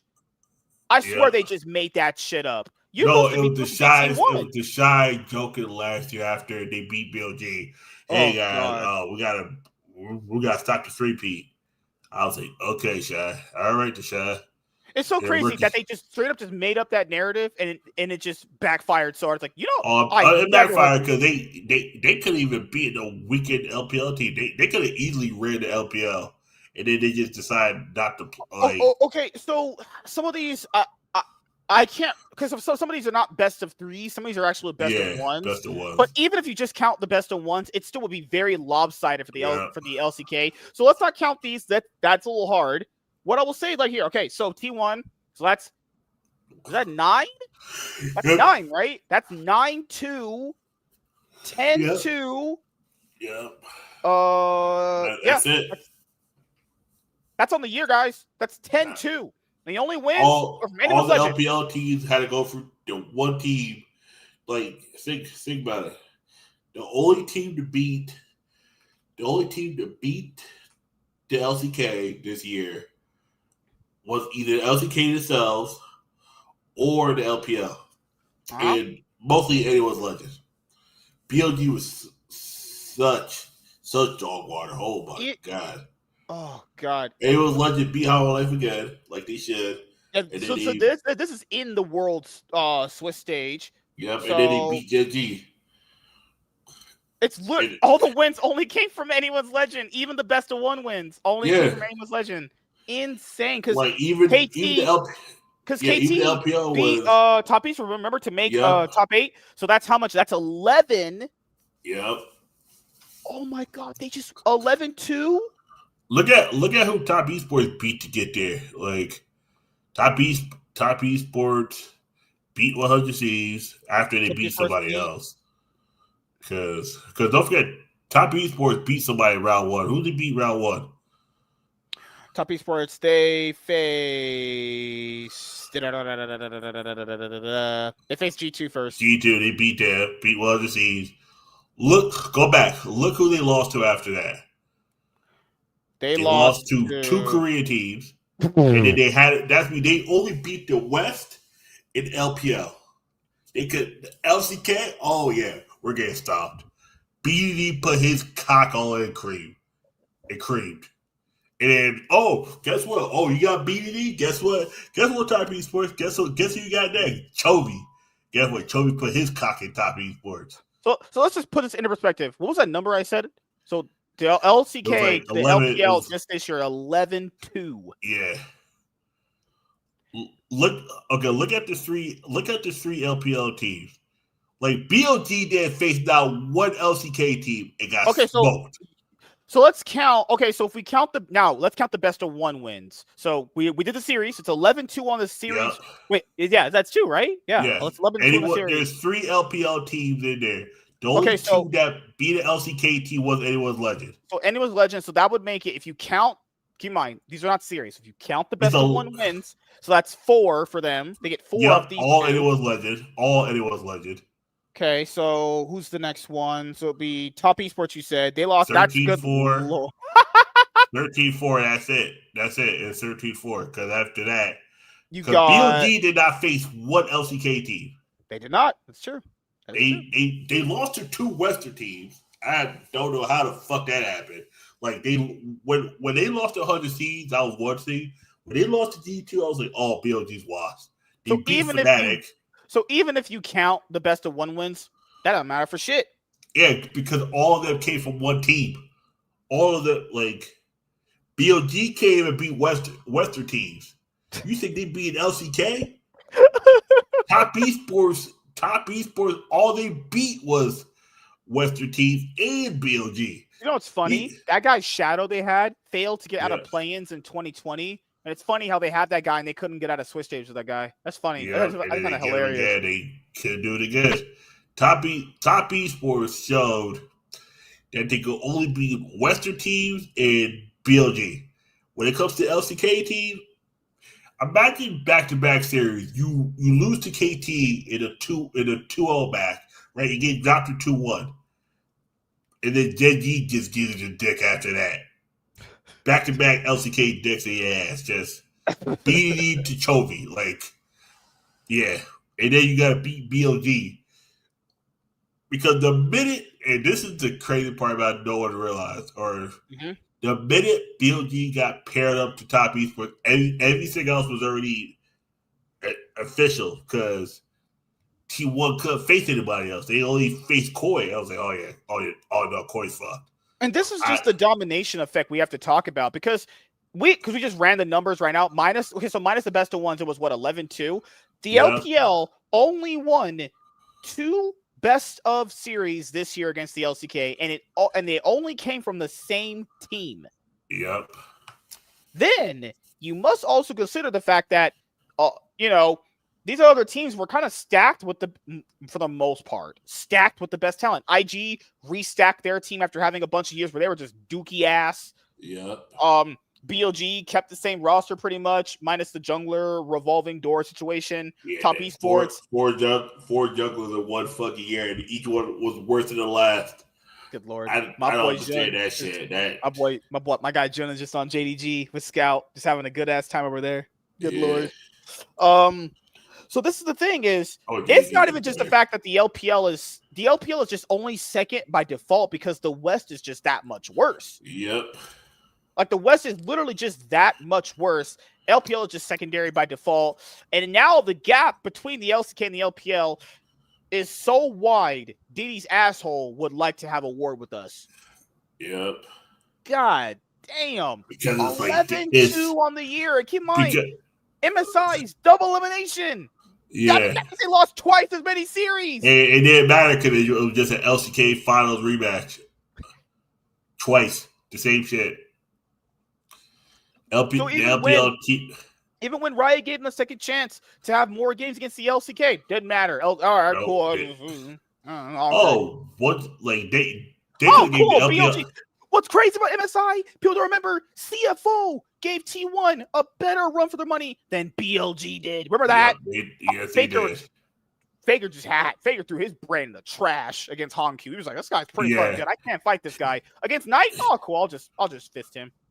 Plus, Knight was just straight ending. It was Knight and Elkin on. Oh my god, that off. Elkin off.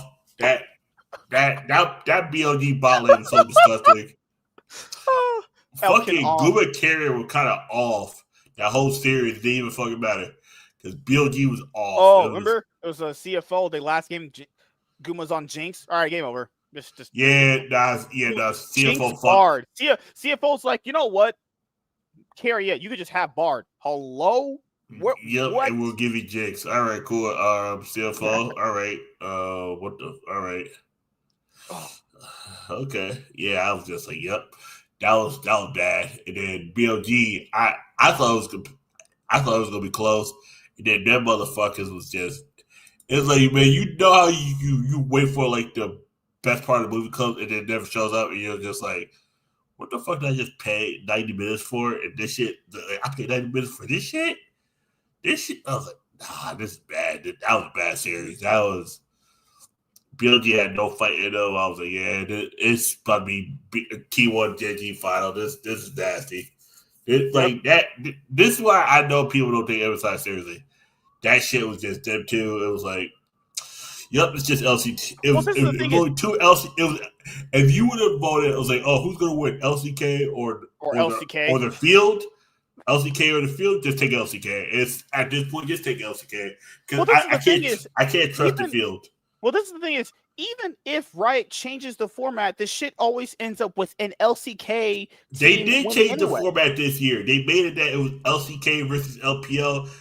T1 trolled, got to the 4 seed, still beat the one team that was designed to beat T1. The only finals the LPL got to this year was that in EWC where EWC knockout round. EWC pretty much has the same format as Worlds does. At least in the quarterfinals of the finals round.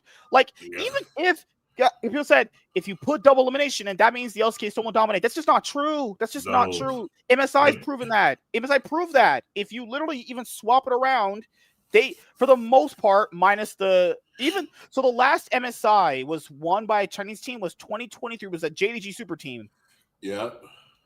And that was, they only won that because they beat another LPL team. Because BLG upset GenG and T1 in the lower bracket. Yeah. Had T1 or GenG got to the finals, different story, obviously. The Have only T1 time, not trolled that game 5 against JDG. oh my god, that was rent free in my head.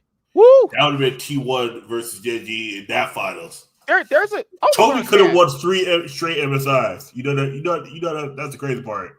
Man, Chovy getting gapped by a gal was not on my bucket list That that was some year. more bullshit. I was like, what the fuck, Chovy? That, Wake your ass that up. to me will always be his biggest show. You lost to a gal? In the fashion you did. You got Oh my only god, you played know what's up. worse? You know what's crazy? T1 in that series, you remember? They picked Owner picked Kindred. I was like, bro, I don't think I've ever seen you play Kindred in my entire life. What the? That means they were fucking brain fried or something like they that. were just picking whatever. Owner on Kindred. I was like, bro, just go home. This is before the Fearless draft started. Yeah, this was before Fearless and Owner. You just chose the same champions. Like what the fuck? Owner first round locks Kindred. I was like, just go home. If I could, I would just pick. I would just me playing support. I would just play Seraphine, Bard, and God, you're such a 2-trick. Oh my god. Seraphine, Bard, and depending on what the other champion. Tom Kench. The fuck? I think I should play Tom Kench more. Should be a pretty. I would just play 3 champions if I got like 6. I was at 6. So you have a champion puddle. That's what you have. No, I'm about to take 6, 7, but goddamn, my brain's fried. So I got to 6 to 7 champions I can play. We have to talk about GenG because as we pointed out, the whole year's been dominated by the LCK. First stand, won by Hanwha Life. MSI, won by GenG. EWC, won by GenG. Worlds is going to be won by LCK team. Just like us. It's just Korea back to back. It's just all Korea. Just yeah. What's crazy is okay. This is what's crazy, dude. These are the top 4 teams from the Legends group. Yep. Oh, fucking hell. So I think so there's a lot of things to go over with GenG. So let's just go from draft. Just that one aspect. In game 4, I knew they lost, not just from what Chovy was doing, because Lord knows, I don't know what crack he smoked for that series.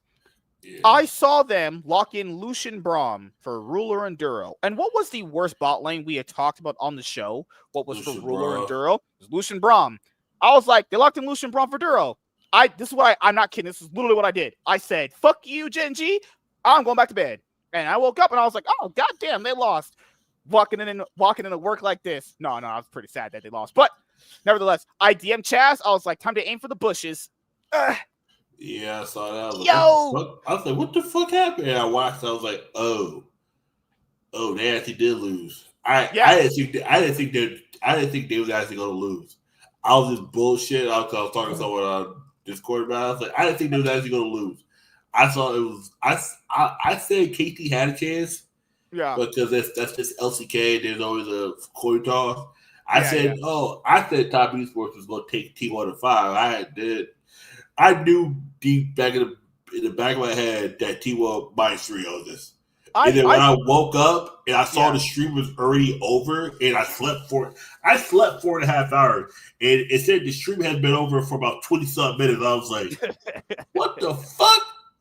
I was like, wait, okay. Because the first 45 minutes, it's just the timer going down plus them talking. That's the first hour is just them countdown, rambling, and draft. I was like, all right, cool. I was like, what the fuck? And then none of the game went past 37 minutes. I was like, yep. It was one of the most disgusting things I had ever seen GenG do. They locked in the worst, not because Lucian Braum is a bot lane Duro and Ruler cannot play with. It's just, I saw that just from draft alone. I was like, this is over. They're as good as Ruler and Duro have been throughout the year. They cannot play Lucian Braum very well. They can't. It's just that's the worst bot lane they've played together is those two champions. Then and the player I feel so bad for is Keen. This man is out here on GenG trying his ass off, trying anything to work. He's like, help me, help me. Please, I want to win a Worlds. Please. I just want to get to finals. Keen's looking like, damn, I lost to Licorice in 2018 Worlds quarterfinals. He's like, I lost to that motherfucker. He lost to Licorice. Remember, Even though what's crazy is that Licorice, he actually fisted Licorice. That was Licorice's best. That's the rookie year. He was obviously one of the best. Cloud9. Yeah. Licorice. Keen lost to Licorice. He's like, oh, fuck it. But this was a Freaka. We trash. Yeah. And builds himself up. Gets to be on GenG. He gets to win it. Because he never won trophies domestically until he got on GenG. Finally wins domestically. Finally wins an international trophy. He's like, I'm feeling myself. I can get Worlds now. I got a super team. Oh, goddamn, my mid laner is just actually getting fisted. Holy crap. My mid laner is just taking it up the ass. He's looking at his jungler going, goddamn, Canyon, you literally suck ass. Then he's looking at his bot lane. He's like, my bot lane has Lucian Braum, the worst champions they play together. All right, I'm going home. I feel so bad for Keen. Keen, please, it's not your fault you lost. You didn't play bad. You were completely fine. Keen, if Dora the resign was T1, please consider going to T1. don't get your champion. Don't get your number 7 for you. I feel so bad for him. He tried so hard. He was even the player. Either that or go to Hollow Life. Like he was even the player that even when GenG was bad at various moments in the year, whether it be domestically or internationally, he played well. I just like, God damn, is this guy cursed? Like, when is it going to be this guy's time? He's will go down probably as one of the best top laners ever, at least top 10 for a lot of people. And he's like, I got Chovy. I saw Chovy fist Faker like a week ago. I was like, all right. He won't choke this time. That's not even against Faker. He's not even against Faker. He lost to BDD. Also a very good player himself, right? Yeah. But God damn, Keen, I'm sorry, dude. Literally not your fault. You're fine. Just fucking, I don't know, dude. Go to church or something. Pray to that shit. I don't know, bro. It's just, I would be so tilted. That's why I don't blame Inspired and players like that for yelling at their teammates. Like, you're putting in all the effort, playing the best you can, and then some guy on your team is griefing their ass off. And if you yell at them, then you're the bad guy. It's like, no, fuck you up. You go suck my ass. Keen should walk the trophy and Keen should piss on a sock, walk with the trophy, and smack him across the face. I would be so mad if I was Keen playing that well and just watching his team just run it down like that.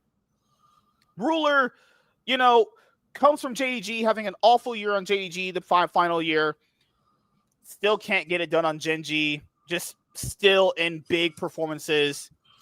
Not for some reason, this guy, Ruler's a great ADC. It's not that he's not good. It's just like, dude, you're better than Duck Dom. I still don't think Duck Dom is better than you. Duro, I know you're better than Peter. Keep in mind, Duro's a person who started out garbage. He's horrible. Yeah. Then he got better. He actually got progressively better and better. And then to be fair, he did have he's on GenG. So if he was on fucking Fearax, who knows how that would play out. But oh god. He improved throughout the year, people were saying he should be the MVP of the LCK in summer. He was playing that good. Yeah. He just chokes with Ruler. They're having a choke off, like, just choking off. That was also the coaching staff. They were just, I don't know. I don't even know what to say. Because Canyon, we even said Canyon is such a coin flip jungler sometimes. Like, Canyon at this point, he already won Worlds. So is Ruler on the team. Yeah. Canyon's just been it feels like Canyon's just been this player where he can completely take over a game. Dude, in the LCK domestically at the finals weekend against their rematch against KT, got the first ever jungler pentakill for a jungler in LCK ever. Keep on how many years LCK's gone on now. Yeah. He got the first ever jungler pentakill. The reason why I bring it up is because we know this guy is good. We know he's very smart with the game, but it feels like since he's gone on GenG, he's just gotten very, very, I don't know. It feels like he's just not, mostly doesn't take it seriously. It's mostly like. He doesn't have the motivation because he already got that world championship. it feels like his drive has just not really been there. Like he can gap any Western jungler. Oh, ask Oh, yeah, Cumon how that easily. ass beating was at MSI earlier this year. That ass beating was flawless, you know. But the thing is, it feels like Canyons just kind of doesn't have the motivation to really push himself like he used to. I just don't get what happened to him, you know. Chovy, we've said it time and time again every single year. I mean, it's not that I don't think he'll ever win Worlds, but it just I don't think it's going to happen under these circumstances. I Yeah. think the only way he wins Worlds is unless, because Worlds is some weird fucking friendship gay thing that always happens at Worlds, Yeah. where you have to have the power of friendship, and I had to essentially downgrade my roster. Honestly, I feel like Chovy could win Worlds, but he has to get rid of King and Ruler. I think he needs to get a jungler who hasn't won Worlds, who's motivated, and who's good. I would say get Peanut, but if Peanut's retiring, Remember, no, I he think played if Peanut you get, before. They had choke offs in the playoffs too. I Remember, he had know, Peanut before. I would say get Tarzan, but that already happened. That Lord knows the two biggest chokers on the planet yeah, ain't gonna that choke off together. Woo! yeah, yeah, It's just really weird that at this point that, you know, Tarzan's called a choker. Tarzan, obviously, unlike Chovy, hasn't won anything internationally. Chovy's got those MSI trophies that he has. He has a lot of domestic ones too. And people always say, yeah. oh, well, this proves that it was just Tarzan who was inting Chovy. I think it was just them both doing that. Yeah, I was Actually. it's it was just both of them just You know, Viper's not a choker. Viper won Worlds with EDG. What to EDG and won Worlds? He did yep, do that. You know, um, the big problem here with Chovy is I genuinely think, because it's not that he's not good. It has nothing to do with mechanics. It has nothing to do with laning. It has nothing to do with map. Because remember back in the day, he used to just sit in lane and do nothing all the time. yeah, He's not that player anymore. He gets out of lane and does stuff now. That's why Showmaker had the edge over him, because Showmaker would kind of sack lane and go up his team. He plays for he knows how to play for the team. Because keep in mind, if Chovy's this awful player that people keep talking about, why did he fist Faker like not just a week ago? Keep in mind, that's the player that's in the finals too. So it's nothing to do with mechanics. It has nothing to do with any of that. He definitely is a overall good player. It's just yeah, that when the pressure hits in these specific moments, he just crumbles. It's semifinals every single year for this guy for the last 3 years. And before that, you could maybe argue he could win on those other teams because he was dragging corpses when he was on DRX and was on Hanwha Life. You could yeah, argue that, right? But you could remember before he was on Griffin, other minus Sword and Doran, other yep, super teams with Lehens and Tarzan and Viper. So if you just minus him on DRX and if you minus him on Hanwha Life, he's been surrounded by some of the best players at their positions. You know? Even if you don't count the other ones, which you would still two, because, you know, it's just how this works, yep, it's just not working. Because you could go, oh, MSK, because there was this meme that was called Hanwha Life. It was Chovy Life Esports. This is when Hanwha Life was literally worthless trash. Like, I just don't know at this point. Do I think he'll randomly stumble into a world championship soon? Yeah, he'll probably win if he keeps playing at some point. It will click at some point for him to win one. Now, the tragic thing is that's me being optimistic. The tragic part is that he never wins worlds at all because that's just how this kind of goes. Come on, there's no guarantee BDD wins this match coming up either. yeah, BDD was really crying that he finally made it. Come on, BDD's been playing. BDD started out playing way before Chovy did, competitively. He was 2015. Chovy came around like late 2018, 2019, you know? And it took BDD like 10 years to get to World Finals. So, guys, Chovy's only played for like 6 years. So, like, or is it 2019, 2015? Yeah, about almost 7 years he'll be playing because he's playing next year too. yep, As Chaz used to say back in the day, just might not be his time. I mean, I literally don't yeah, know what it could be. I don't know what it could be. I'm just a loss for words. Just seeing that again and again and again is just, I don't know. Good Lord. Like, just go lock yourself in a room and play 20 hours of solo queue. I need that. yeah, I don't know what it could be. Like I'm literally lost for words because for one of these we did the show, I was like, hey, he needs to get out of lane. He needs to roam more. He does. He fixed that. It still doesn't work. Nothing works. I just don't know. I literally don't know. I even just GenG, like GenG's only time they ever came close to making a World's Finals was when they had BDD and Worlds 2021 when they faced EDG in that semifinals round. That was the only time it ever even went to 5 games. Keep in mind, guys, these series that GenG's been losing have been knockouts in like 3-1s. 2022, DRX 3-1. 2023, I will give them a little bit of this. That was 5 games against BLG. But if you watch the series, BLG easily could have won that 3-0. Yeah. At that moment in time.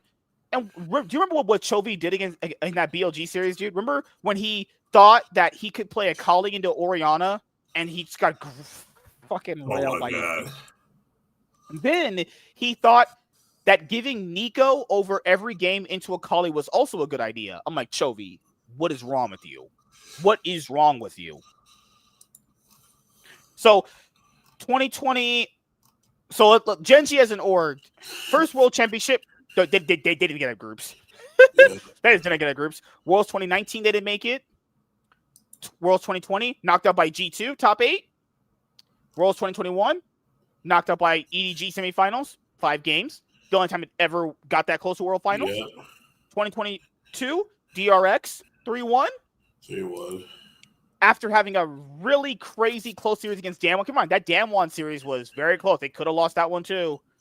What was it? 2023? They lost to who was BLG? It was BLG in the quarterfinals. They lost in the quarterfinals that year. Quarterfinals. So they lost in 2 quarterfinals, one against the G2, one against the BLG. 2024, they lost to T1. And keep in mind, people did say whoever won that was going to win Worlds anyway. So yeah, semifinals after that. They lost to their biggest rival, T1, right there. After that thrilling 5 games against FlyQuest. That FlyQuest series, one of the biggest red flags. Is like, how did? And keep in mind, there's asterisks in that series as well. But also, T1, even at MSI 2023, T1's beaten them internationally at every best of 5 they played. You know. Keep in mind, minusing it for this year, it's now 2-2 for them. Internationally, it's now 2-2. T1 won twice. The G won twice. Fucking rivalries, man. T1 also the only team to knock out their perfect record in summer too. So good old T1. Ruler just stayed permadead that game. God damn, he was getting fisted. Yeah. Oh my god. Yeah. That was bad. That was bad ADC draft on their part. They were just draft like Senna. It's like a Filio. So I was like, all right, just go home. Yeah. What are you doing? They was just hoeing. They was hoeing the shit out of Ruler. I felt bad for him. Dude. Oh, God, that was horrible. 2024, yes, lost to T1.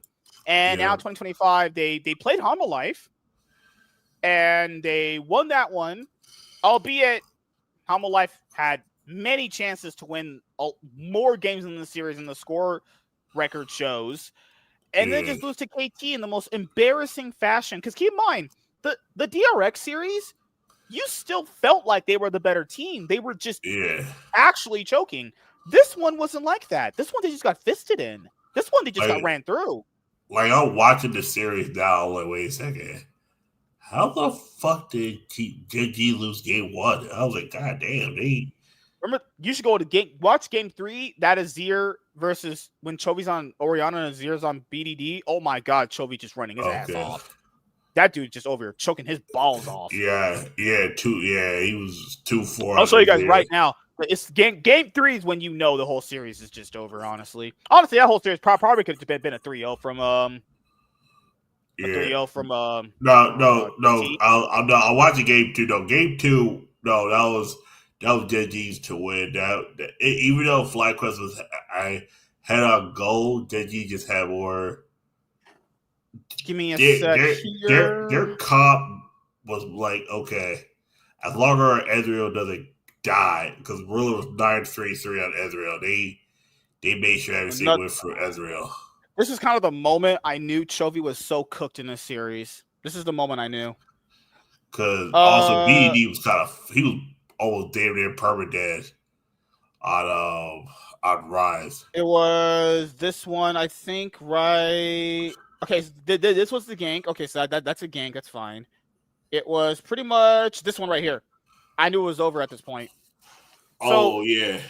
After Chovy this, we got to talk about Top Esports. Chovy They sat here and decided, hey, I'm gonna go challenge BDD. He didn't even ult him. BDD just soloed him down with the soldiers, and then when Kangen tried to gank for him, BDD just escaped it. Yep. This is when you knew the motherfucker was cooked. This guy is cooked. Yeah. Good lord. And this is Chovy's career at Worlds. Lost to IG in the quarterfinals back when they had Ning. Lost to the quarterfinals with Damn One Gaming. Lost the quarterfinals to T1. Damn. Lost again to DRX. Lost again to BLG. Lost to T1. Then now he just loses to KT. This guy's just Lord Jesus. Lord God, man. This game 4 draft from KT. Oh my God. This is actually this is just draft gap. Oh yeah, no. Game 4 was that was. Keep in mind, Lucian. It's not the fact that Lucian Braum is just bad They into got Kalista 2 Renata. takes. They got 2 takes, but Where's the damage? Where's the damage in this comp here from GenG? Where's the damage coming from? Exactly. They chose what? They chose They let Cuz Cassiopeia get and moved Anivia. up. They gave KT Mundo Orin. I'm like, okay. And Death Double has Callista. I was like, oh, okay, GG's. Yeah. Mundo to Skarner, pretty just all right. That's already just pretty much a coin flip right there. Problem here is Lucian into Braum. Sorry, Lucian, Braum on Ruler and Duro, as we explained earlier, is just terrible. Then their target selection in fights, Cassiopeia onto all these champions is just such a massive, massive W. God damn, the drafting out of KT was just very good, and just GenG's drafting was so not just draft minus Keen. The actual play of the team was very, very, very low. Actually, just so bad. I'm just at a loss for words right now. I don't know what to say anymore. This happens every year, you know. Like I genuinely did believe this was the year that it all came together, but I was wrong. Apparently, the choke curse is just too much for this team. You can dominate 95% of the year, pretty much, but it's just but you can't get past this one moment. There's this one moment you just can't get. Come on, they've never even been to a finals. Because come on, when people keep saying Chovy just has been choking in the quarters and semis, guys, he's never even been to a finals. We don't even, if the pressure is too much for him in these specific rounds, how do you think the pressure is going to affect him in the actual last round? I don't even know if the pressure is gonna. Man, that motherfucker might go for the bushes. Good lord. Oh. But just this was just goddamn. I mean, KT played well. I'm not taking anything away from them, but it's just insane. It's just utterly insane that this is the performance of Chovy at this moment every single year, whether it be quarters, whether it be semis. It's the same thing every single year. And it's crazy because you know he's not bad. It's you would never argue it's gameplay related. It has to be something else. Then it's not his actual play. Oh my god, that game 4. Oh yeah, they got fucked game 4. GenG gave up. They gave up their game 4. You can just tell. They had 2 kills and it was both on Keen and Chovy. Chovy was 1-0. That was it. He had no impact. Holy shit. They gave Chovy a Nivea. Yeah. I mean, to be completely fair, he wasn't playing good on anything, honestly. But yeah, he was. I don't know what the fuck's going on. I just just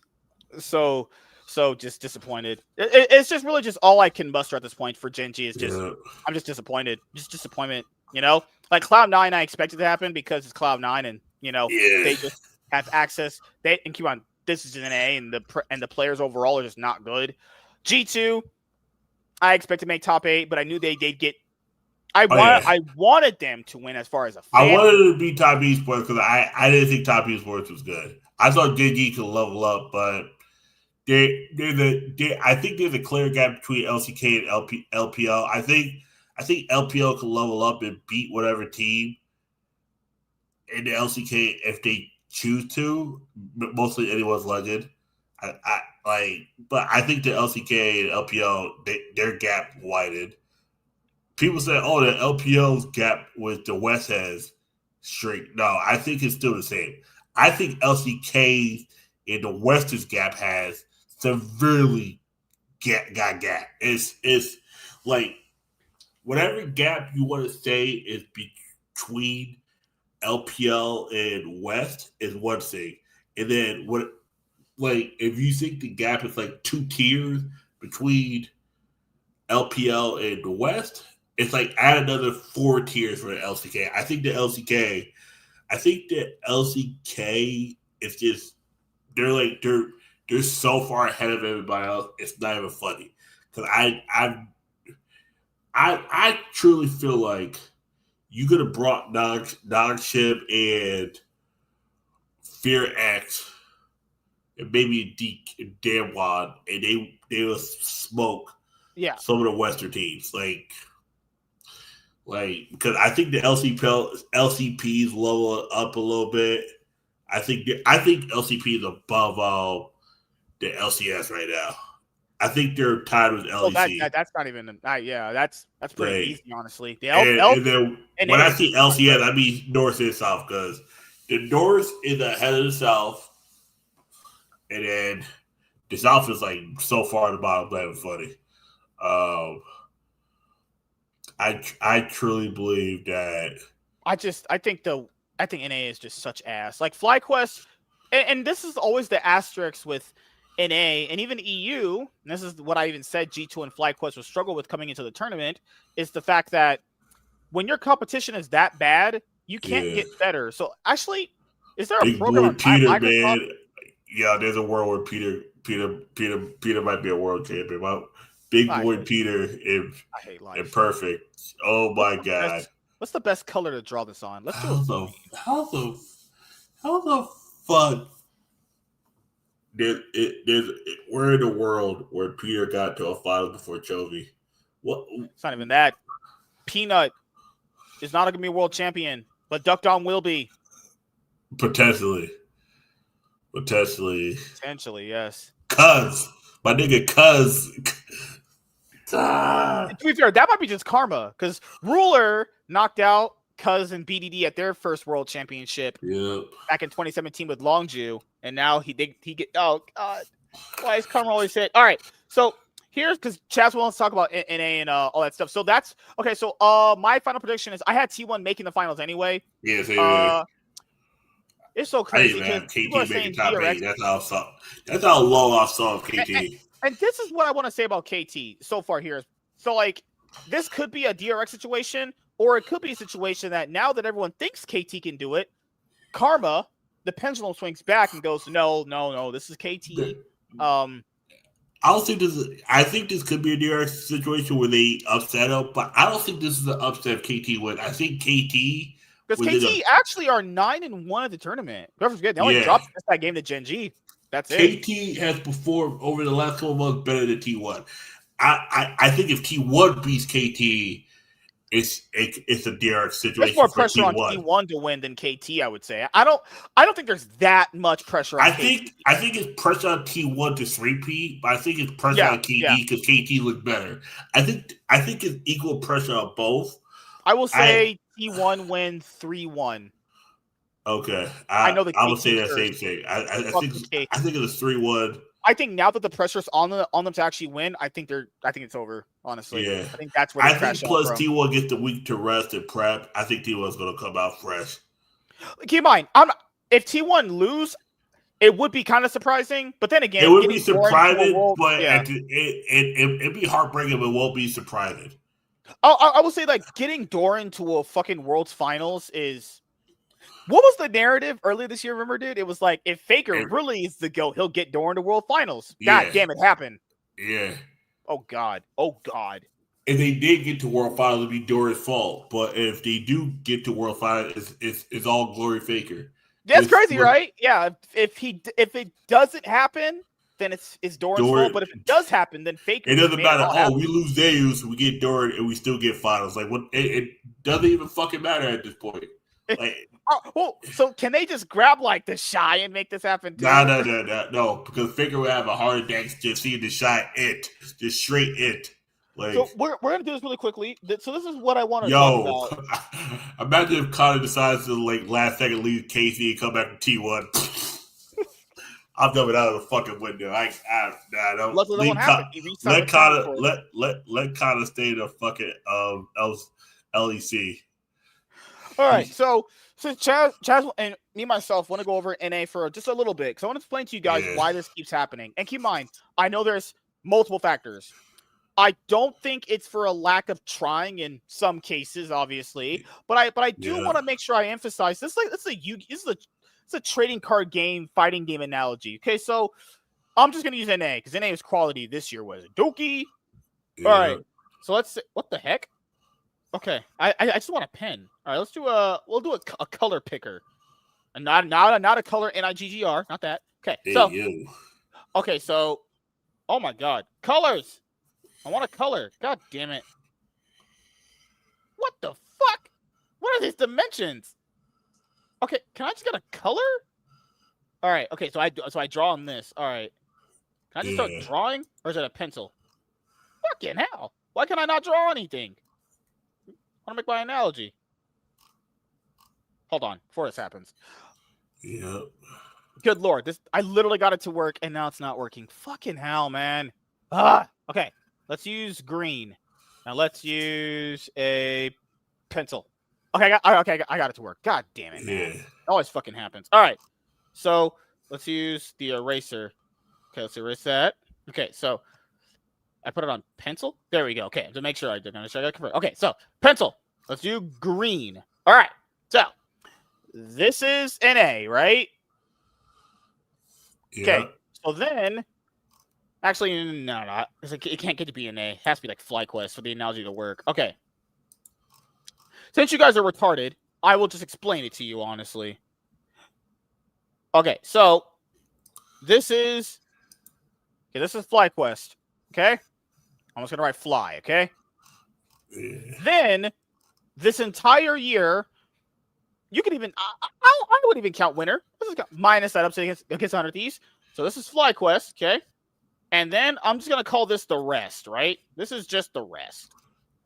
Now, you did have Cloud9 in there for spring, but Cloud9 ended up becoming with the rest towards summer, right?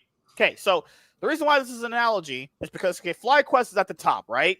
And then you have Cloud9 kind of there.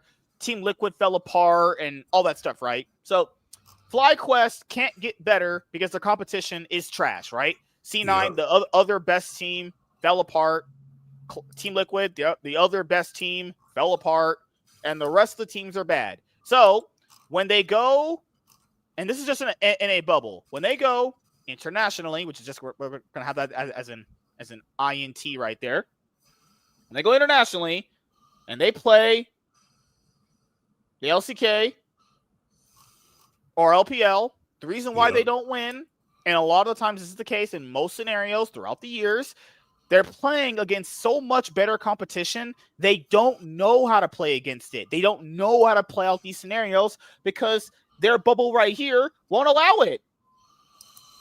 So FlyQuest goes to Worlds and they scrim against T1, they scrim against CFO, they scrim against Top Esports maybe. They're like, damn, these things are pretty fucking good. Then the Afterworlds effect kicks in, and they come back and they scrim Dignitas.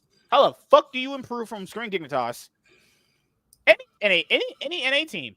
Any NA team does this. And keep in mind, the reason why this is a card game analogy is because you have always that one decent player. He goes to a regional, doesn't do well, because the actual environment you have can make or break how good someone is. The environment. This happened with me. I'll make myself a perfect example. Regionals, right? Yes. Pokemon. My locals is good, but we're not as competitive because we're in our own circle. We go upstate. We get our ass whooped. We go to New York. We get it ass whooped. But like some of us are more competitive than others, right? Go to regional. I started off like shit, damn near out of the tournament after round 4. But then my luck turns around. I just start hitting matchups. I'm just winning them. My teammates who started better than me, they started hitting matchups. They should win but lose, right? And then I get day 2. Out of nowhere, some other people from the same state I'm in, they hit day 2. They're in a different group. They hit day 2. But I'm the only one out of my group, the team I'm on, to make day 2. I'm like, how the fuck is that possible? I had the worst luck out of everybody, but you look at it a lot of times, I win. You think you win all? You're winning all these practices and locals. All right, cool, and then you hit a wall. You're like, oh, I'm not as good as I thought I was. Nope, because when you are stuck in a box and you don't play outside that box, you'll lose to anything you don't know how to play against, because you have to have a little bit of knowledge to know how to play against certain matchups in decks, or like in League of Legends, you gotta know how to play against certain champions with certain comps. It's, but when you play against higher competition outside of your box, it's a lot harder to go back to a competition that's much worse. Yeah. And then not just completely curve stop them. So the other wrench I'm going to throw into that is people that said, well, there needs to be more games. Guys, playing more games against also the same competition, which is bad, it's not helping. That's just more bad teams playing against you to create. Like, that might be better for like viewers, but more games against already not good people will not make FlyQuest better. And keep in mind, when I finish off of this could be any team. This could be literally any team. It could be any insert best team ever. Remember when Cloud9 was the best team in NA for a long time? They struggled with the same thing. This will always be the case with G2, NA, anything. Now, there's other reasons for this. Formats and all that other stuff. It doesn't matter. It doesn't matter. Anytime the best team in a Western region goes and faces an Eastern team, they will always get a reality check because they do not know how to play out certain scenarios. And keep in mind, for some best Western teams, they're not even behind in certain games. There's like games where they're never behind. Like, there's certain regular season where they're not even behind in a game. The reason why they don't know how to play from being from behind is because they're never like losing. So we'll use G2 for another example here. We use G2. So G2, the same thing, same paradox with G2. G2 pretty much, there was no question in our minds that G2 was going to dominate the LEC. Not a single portion of it. No doubt in my mind that G2 was going to win, okay? So G2 all year, well, we'll use some black. So you have G2, then you have, let's put an R here, Rest. That's it. There was no other team here. People said, what about Fnatic, KC, and MCoy? What competition? They all got destroyed. Yep. Like, at least FlyQuest had Cloud9 to face for a little bit there. You wonder why. You know what's crazy, dude? When Cloud9 was as good as FlyQuest beat G2 at MSI. But then, remember when Cloud9 fell apart? Yep. FlyQuest couldn't beat G2 the same way because they had Cloud9 was one of the more consistent teams to challenge FlyQuest and actually put them behind. So they could actually have to fight to how to get out of certain situations. They didn't have that at all. They didn't have that at all in summer. They just kind of cakewalk summer, honestly. There was no doubt in our minds that FlyQuest were going to win the whole thing. Like, at a certain point in summer, I was like, no, you can just, this is just, FlyQuest can win everything. And G2 can just win everything. Exactly. That was the summer. It was like, one thing after the summer, and G2 finally understood how to develop everything. I was like, this is G2 split to lose. Yeah. So G2, same way. Fnatic. So let's just use this. Fnatic. That's Fnatic. Okay. There we go. So KC, Trash, Yep. Like the whole and this people say, how do you fix this? You don't. You literally just don't. There's no way Yeah. to fix it. The only thing you can do, people said, is have more international competitions. They do. We have an extra one now. It's called First Stand, and they still lost that. Yep. This is just kind of this is the thing that I had to accept years ago, was the fact that this is just the state of this is just how it is. This is how it's just going to be until some team just lucks potentially into winning it all. Yeah. Like, what do you think, man? I don't think there's any way it happens at this point. Keep in mind, also, wait, what we said earlier, when an LCK team playing at 40% is better than a Western team playing at 80%, you know that's a problem. You Play can't beat them when they're 100%. bad. You can't beat them when they're bad. You damn for sure can't beat them when they're good. When do you win then? You can't. If you can't even beat them when they're bad, what's the fucking point then? Exactly. People wonder why there's no interest anymore. It's like they can't win. I don't know how many years we have to keep saying this. You can't win. You suck doo-doo donkey ass. Okay. Looking from an LCS, the issue is you're only as good as your competition and the people that you play with. If your competition is weak and then you feel like you're strong enough to step outside the box, right? You do. You go to a stage, you get whooped. You're like, oh crap, how do I get better? You might be as good as you are within the circle you're in. That's what I realized about Yu-Gi-Oh! Back in the day. In order for me to get better, I had to step outside my group and play at other locals. This is why when the one person on my team that, oh, play at this local will get better, and they came face me and then I beat them. It was like, I play at this locals more than he does, but I play more Pokemon than you.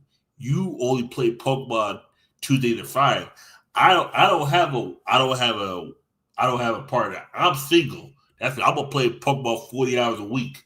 You can only play 15. There's a difference.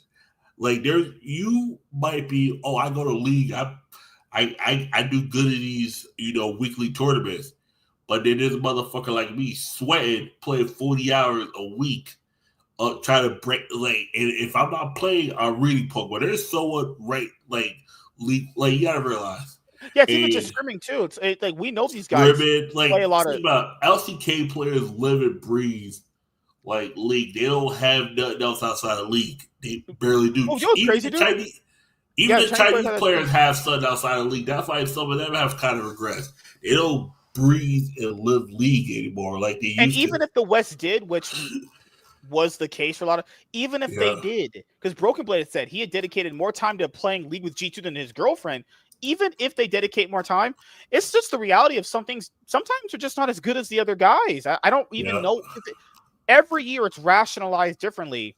But I think if you're going just off this year, even more so, when you face a better team that's better than you, and it's not your local competition, this is kind of what happens. Honestly, FlyQuest just got a reality check. That's just kind of what it was. Yeah, you know, you're as good as the people around you. You realize you're the best, and the people around NA is bad.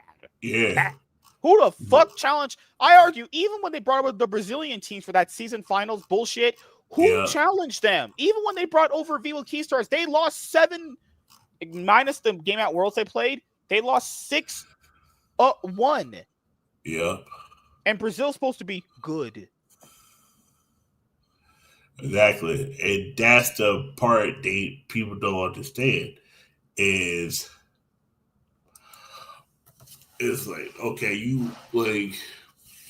it's the same thing with LEC. G2 can't get any better because the competition around them didn't get better. Oh, but KC won this year and they regressed. Yeah.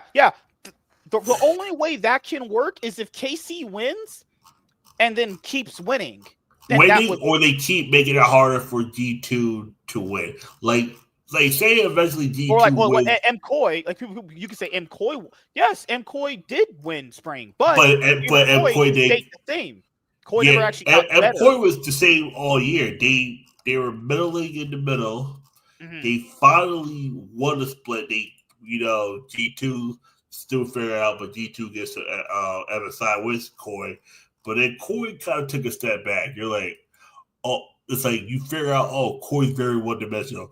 Merwin had all these champions he could play, but none of them work in a comp with the other team. You're like, oh, okay, Merwin, that's me. Merwin, Merwin's like, I can play 20 champions, and all of them are ass, like because none of them fit the comp of anybody else he plays with. You're like, oh fuck, and then you're like, all right, cool. JoJo's good, but he's the cocky player you can figure out how to beat.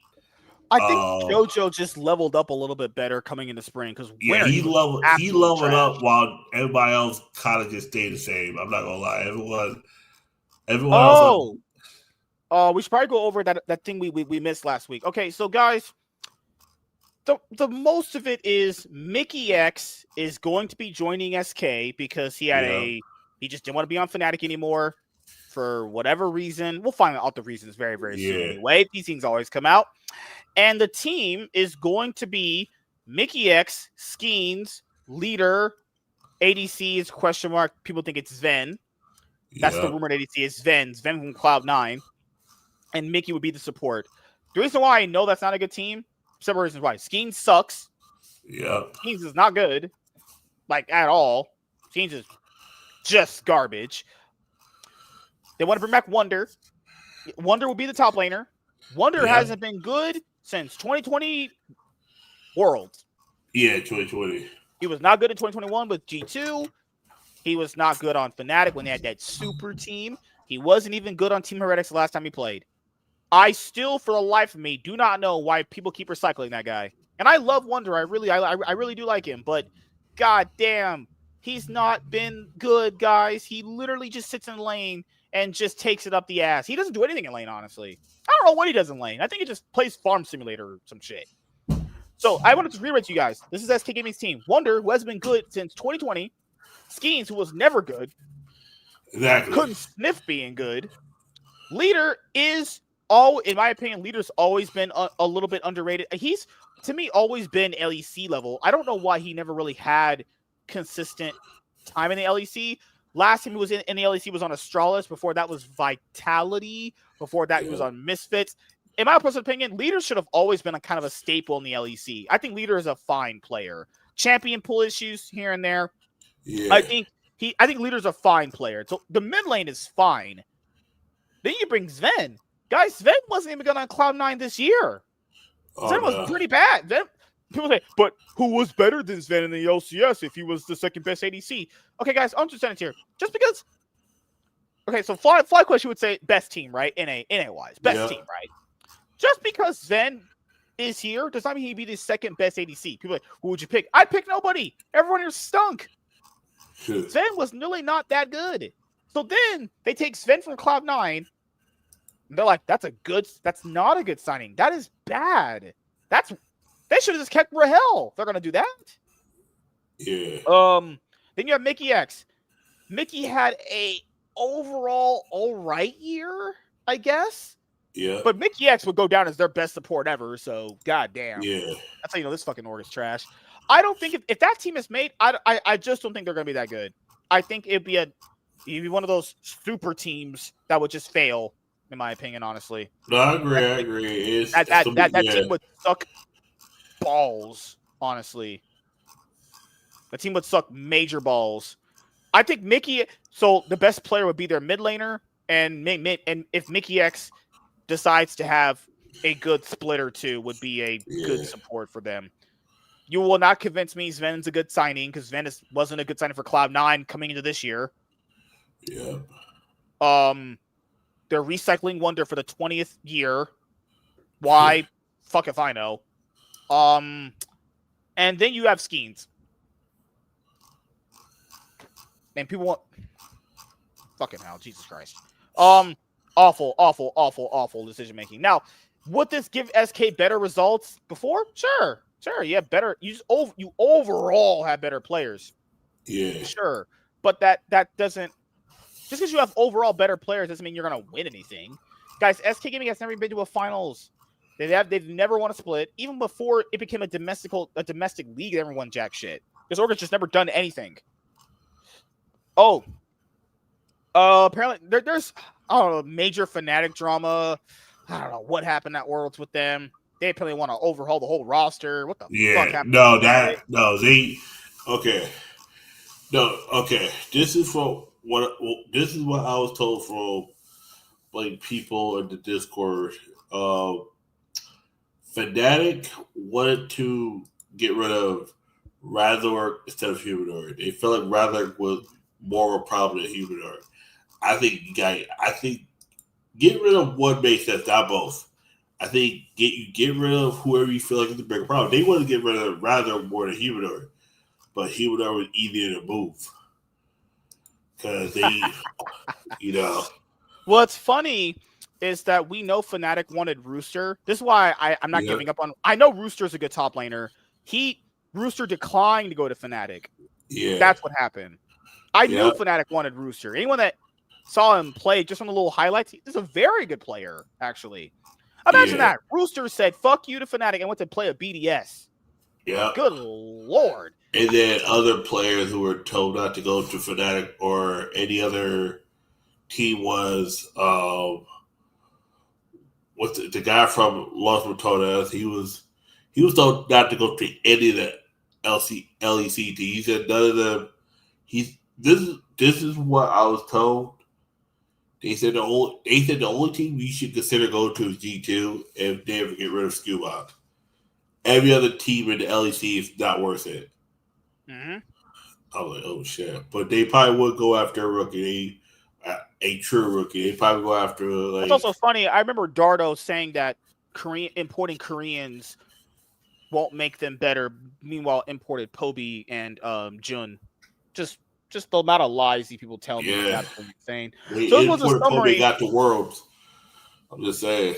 They could have made, to be fair, they could have made Worlds with They could Humanoid. have. I think they had Humanoid. They probably would have lost to KC. I'm Yeah, not gonna lie. this weird revisionist history with Fnatic. Oh, if they just kept Humanoid, things would have got better. No, it wouldn't have. And if you No. think that, I know your ass wasn't watching the games.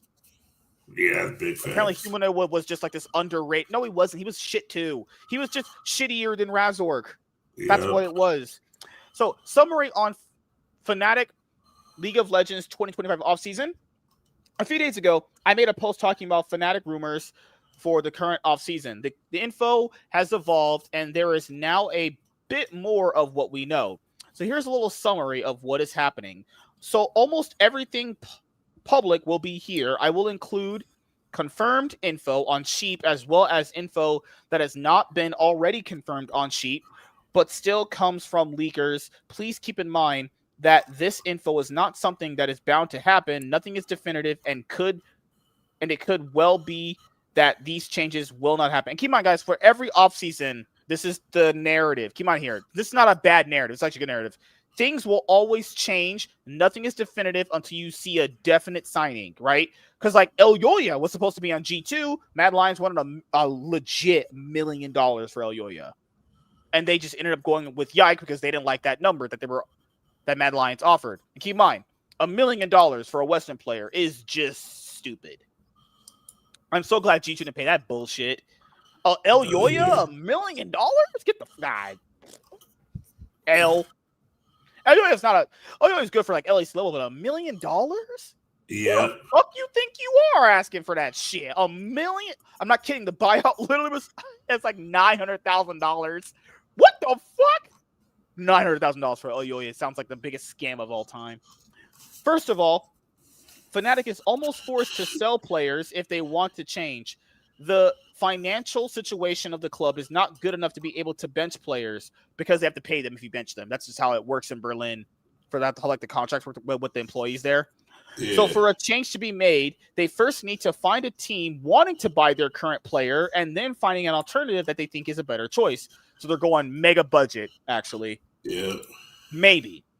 Top. And Sam Matthews says we're the highest. Sam Matthews also has to hold this L. He's like, well, we spent more than every other team this offseason. Oh, well, that's an L. This is a rough one for Fnatic. Top lane is not easy, and selling Oscar is very hard. As of today, almost all teams are set for that position. Right now, the only thing that looks possible will be Na'Vi Oscarinen.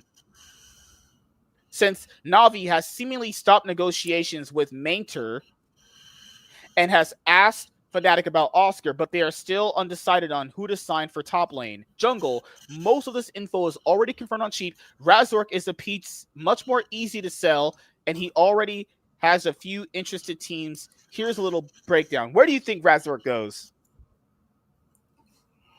Okay, I have to go back on CP Sports. I have to look at the teams. Okay. BDS was interested in Razork. Fnatic wanted to do a trade for Rooster, which BDS declined. Yeah. Trading Rooster for Razork would be stupid. Yeah. Okay. Team Heretics is pushing very hard for him. They have offered to pay the buyout Fnatic asked for him. Team Heretics offered to swap Razork for Sheo, but Fnatic declined. Okay. Okay. I'm looking at the. Yep.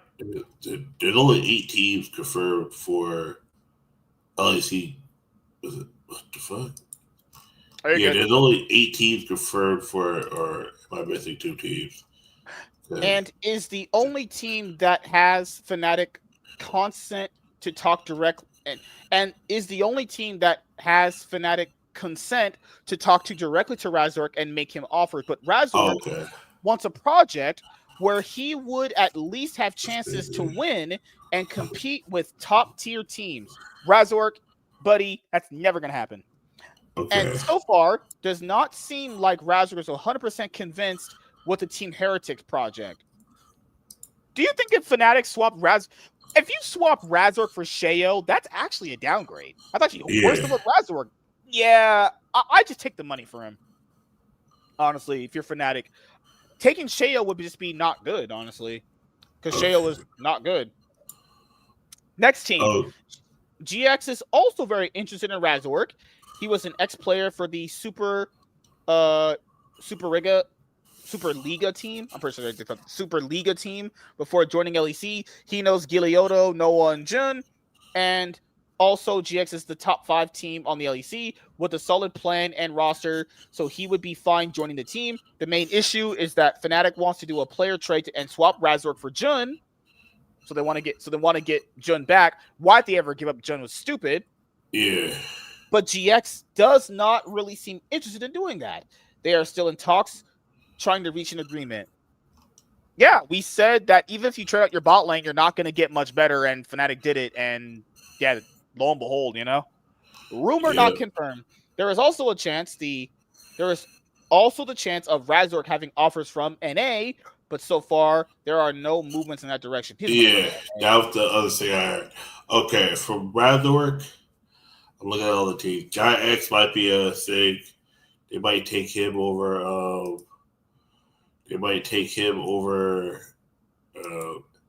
Esba. Yep. Yeah, okay, let me go 2025 summer. They're good. Yeah, Giants could take him over Esba. If TBS decides to get TBS got Rooster. They no.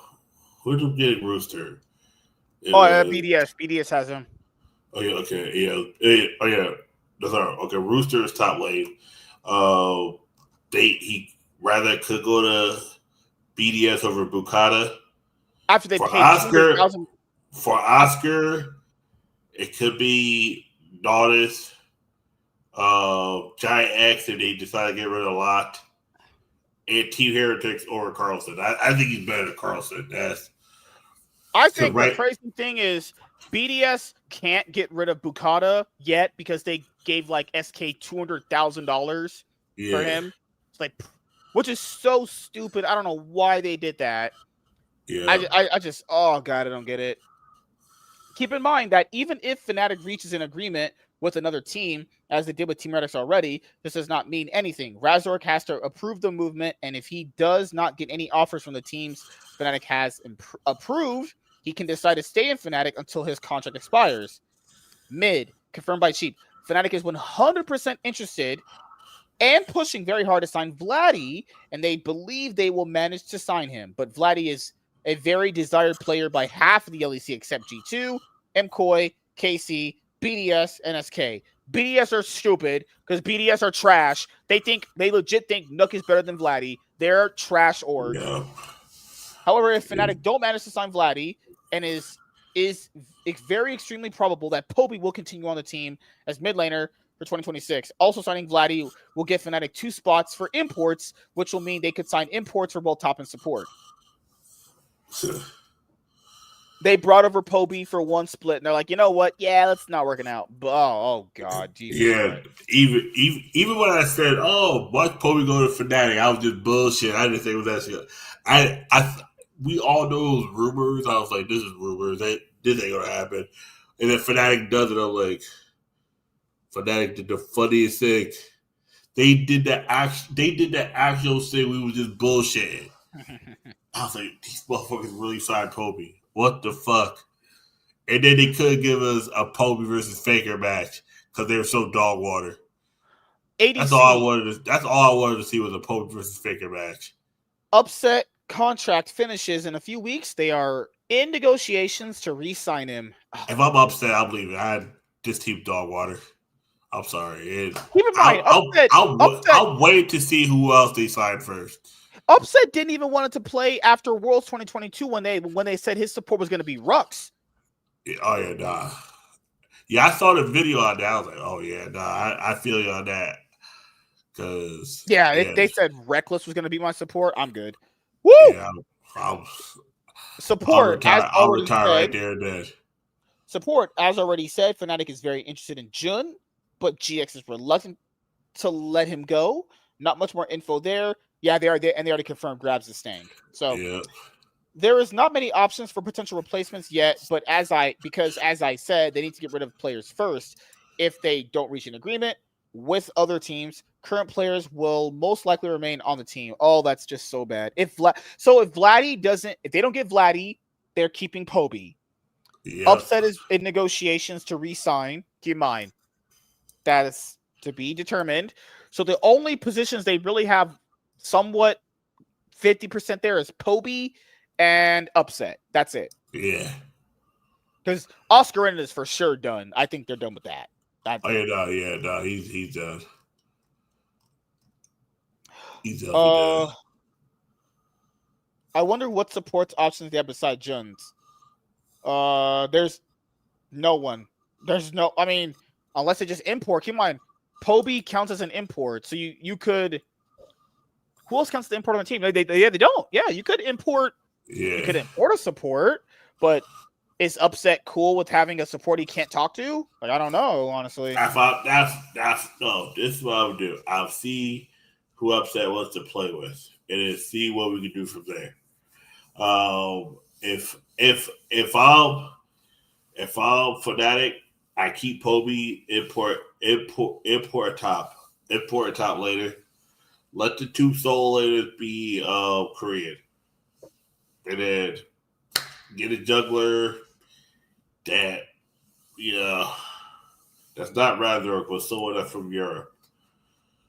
In my opinion, you need Upset to work with someone that can speak English or whatever language he speaks. And people are in here being like, well, Oscar isn't going to get any offers. Guys, Oscar literally was gifted a roster much better than he actually is good for and never played good. People, there's this guy, that long Fnatic video we're going to do an EFAP of.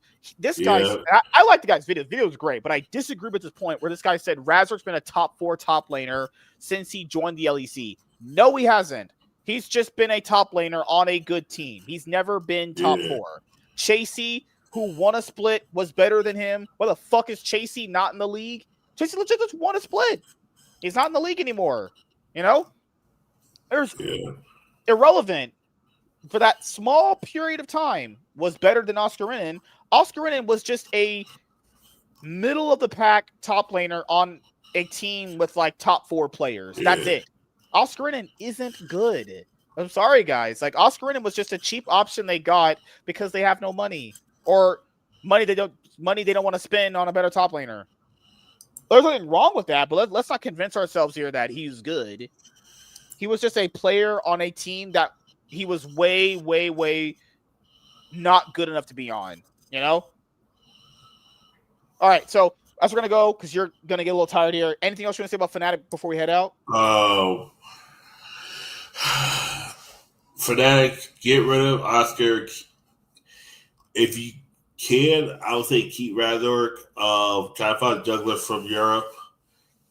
Your two imports should be solo laners. Somebody that doesn't really have to speak with the rest of the team. Someone said sign Bo. I mean, you have an import slot. If Razork leaves, you could sign Bo. Nope. That's Are you gonna honestly, Bo and Bo? I would rather them if they wanted to get a Korean top laner, just go get Photon. Fuck it. Fuck it. He's on a cheap contract now. Get Photon and see what you can do. Shit. Hey. Like honestly. And that's the problem too, is Razork, despite being like the Hylissang of junglers in the LEC, the problem with Razork is if they replace him and he goes and wins somewhere else, we know it's not his fault then. Definitely was like, this is the problem with Fnatic is Fnatic have so many problems, you know? Like, the problem is they're rotten from the top, and it just goes all the way down from Sam Matthews to Dardo and everyone. You know, it's like, yeah, you can replace all the players you want to, but is that really going to fix the problems you have? Does that fix everything? Your 5 players getting swapped out, you know? They tried getting Mickey X. They tried taking G2 sloppy seconds. Nope, didn't work. Just didn't work at all. It's just this is the timeline we live in for Fnatic. But yes, so anything you got planned coming up that you would like to let the audience know about? Just more Pokemon. Do I put out a video? Maybe I might put out a video. I don't think we have to do the show Tuesday this week because we covered everything here. Yeah, we don't gotta do a show Tuesday. We'll probably just do Sunday. We'll probably do it Sunday after the finals then. Yeah. That's probably the best time. And then we just do episodes when there's enough off-season news to cover, actually. Because as I want to let you guys know, the Cloud9 podcast ends for the year when after Worlds finals, and we have all the teams figured out of who's going to be on what team, you know, next year. That's pretty much it. We'll go in the next episode. So it's like next Sunday. We're going to go over the LPL teams that are potentially leaving, and 2 of them are RNG and FPX that potentially want to be gone from the LPL. They're talking about downsizing again because Team 1's just the LPL killer, honestly. We're talking about doing what we said doing the show. Why is this league not 12 teams? Just be 12 teams. This has been a much-needed downsizing that the LPL's needed for a very, very long time. It's just bloated. It was just mega bloated for a long time. So, that is pretty much it. So, thank you guys for checking out this episode of the Cloud9 podcast, and we will see you guys Sunday after the 2025 League of Legends World Championship Finals. See you guys.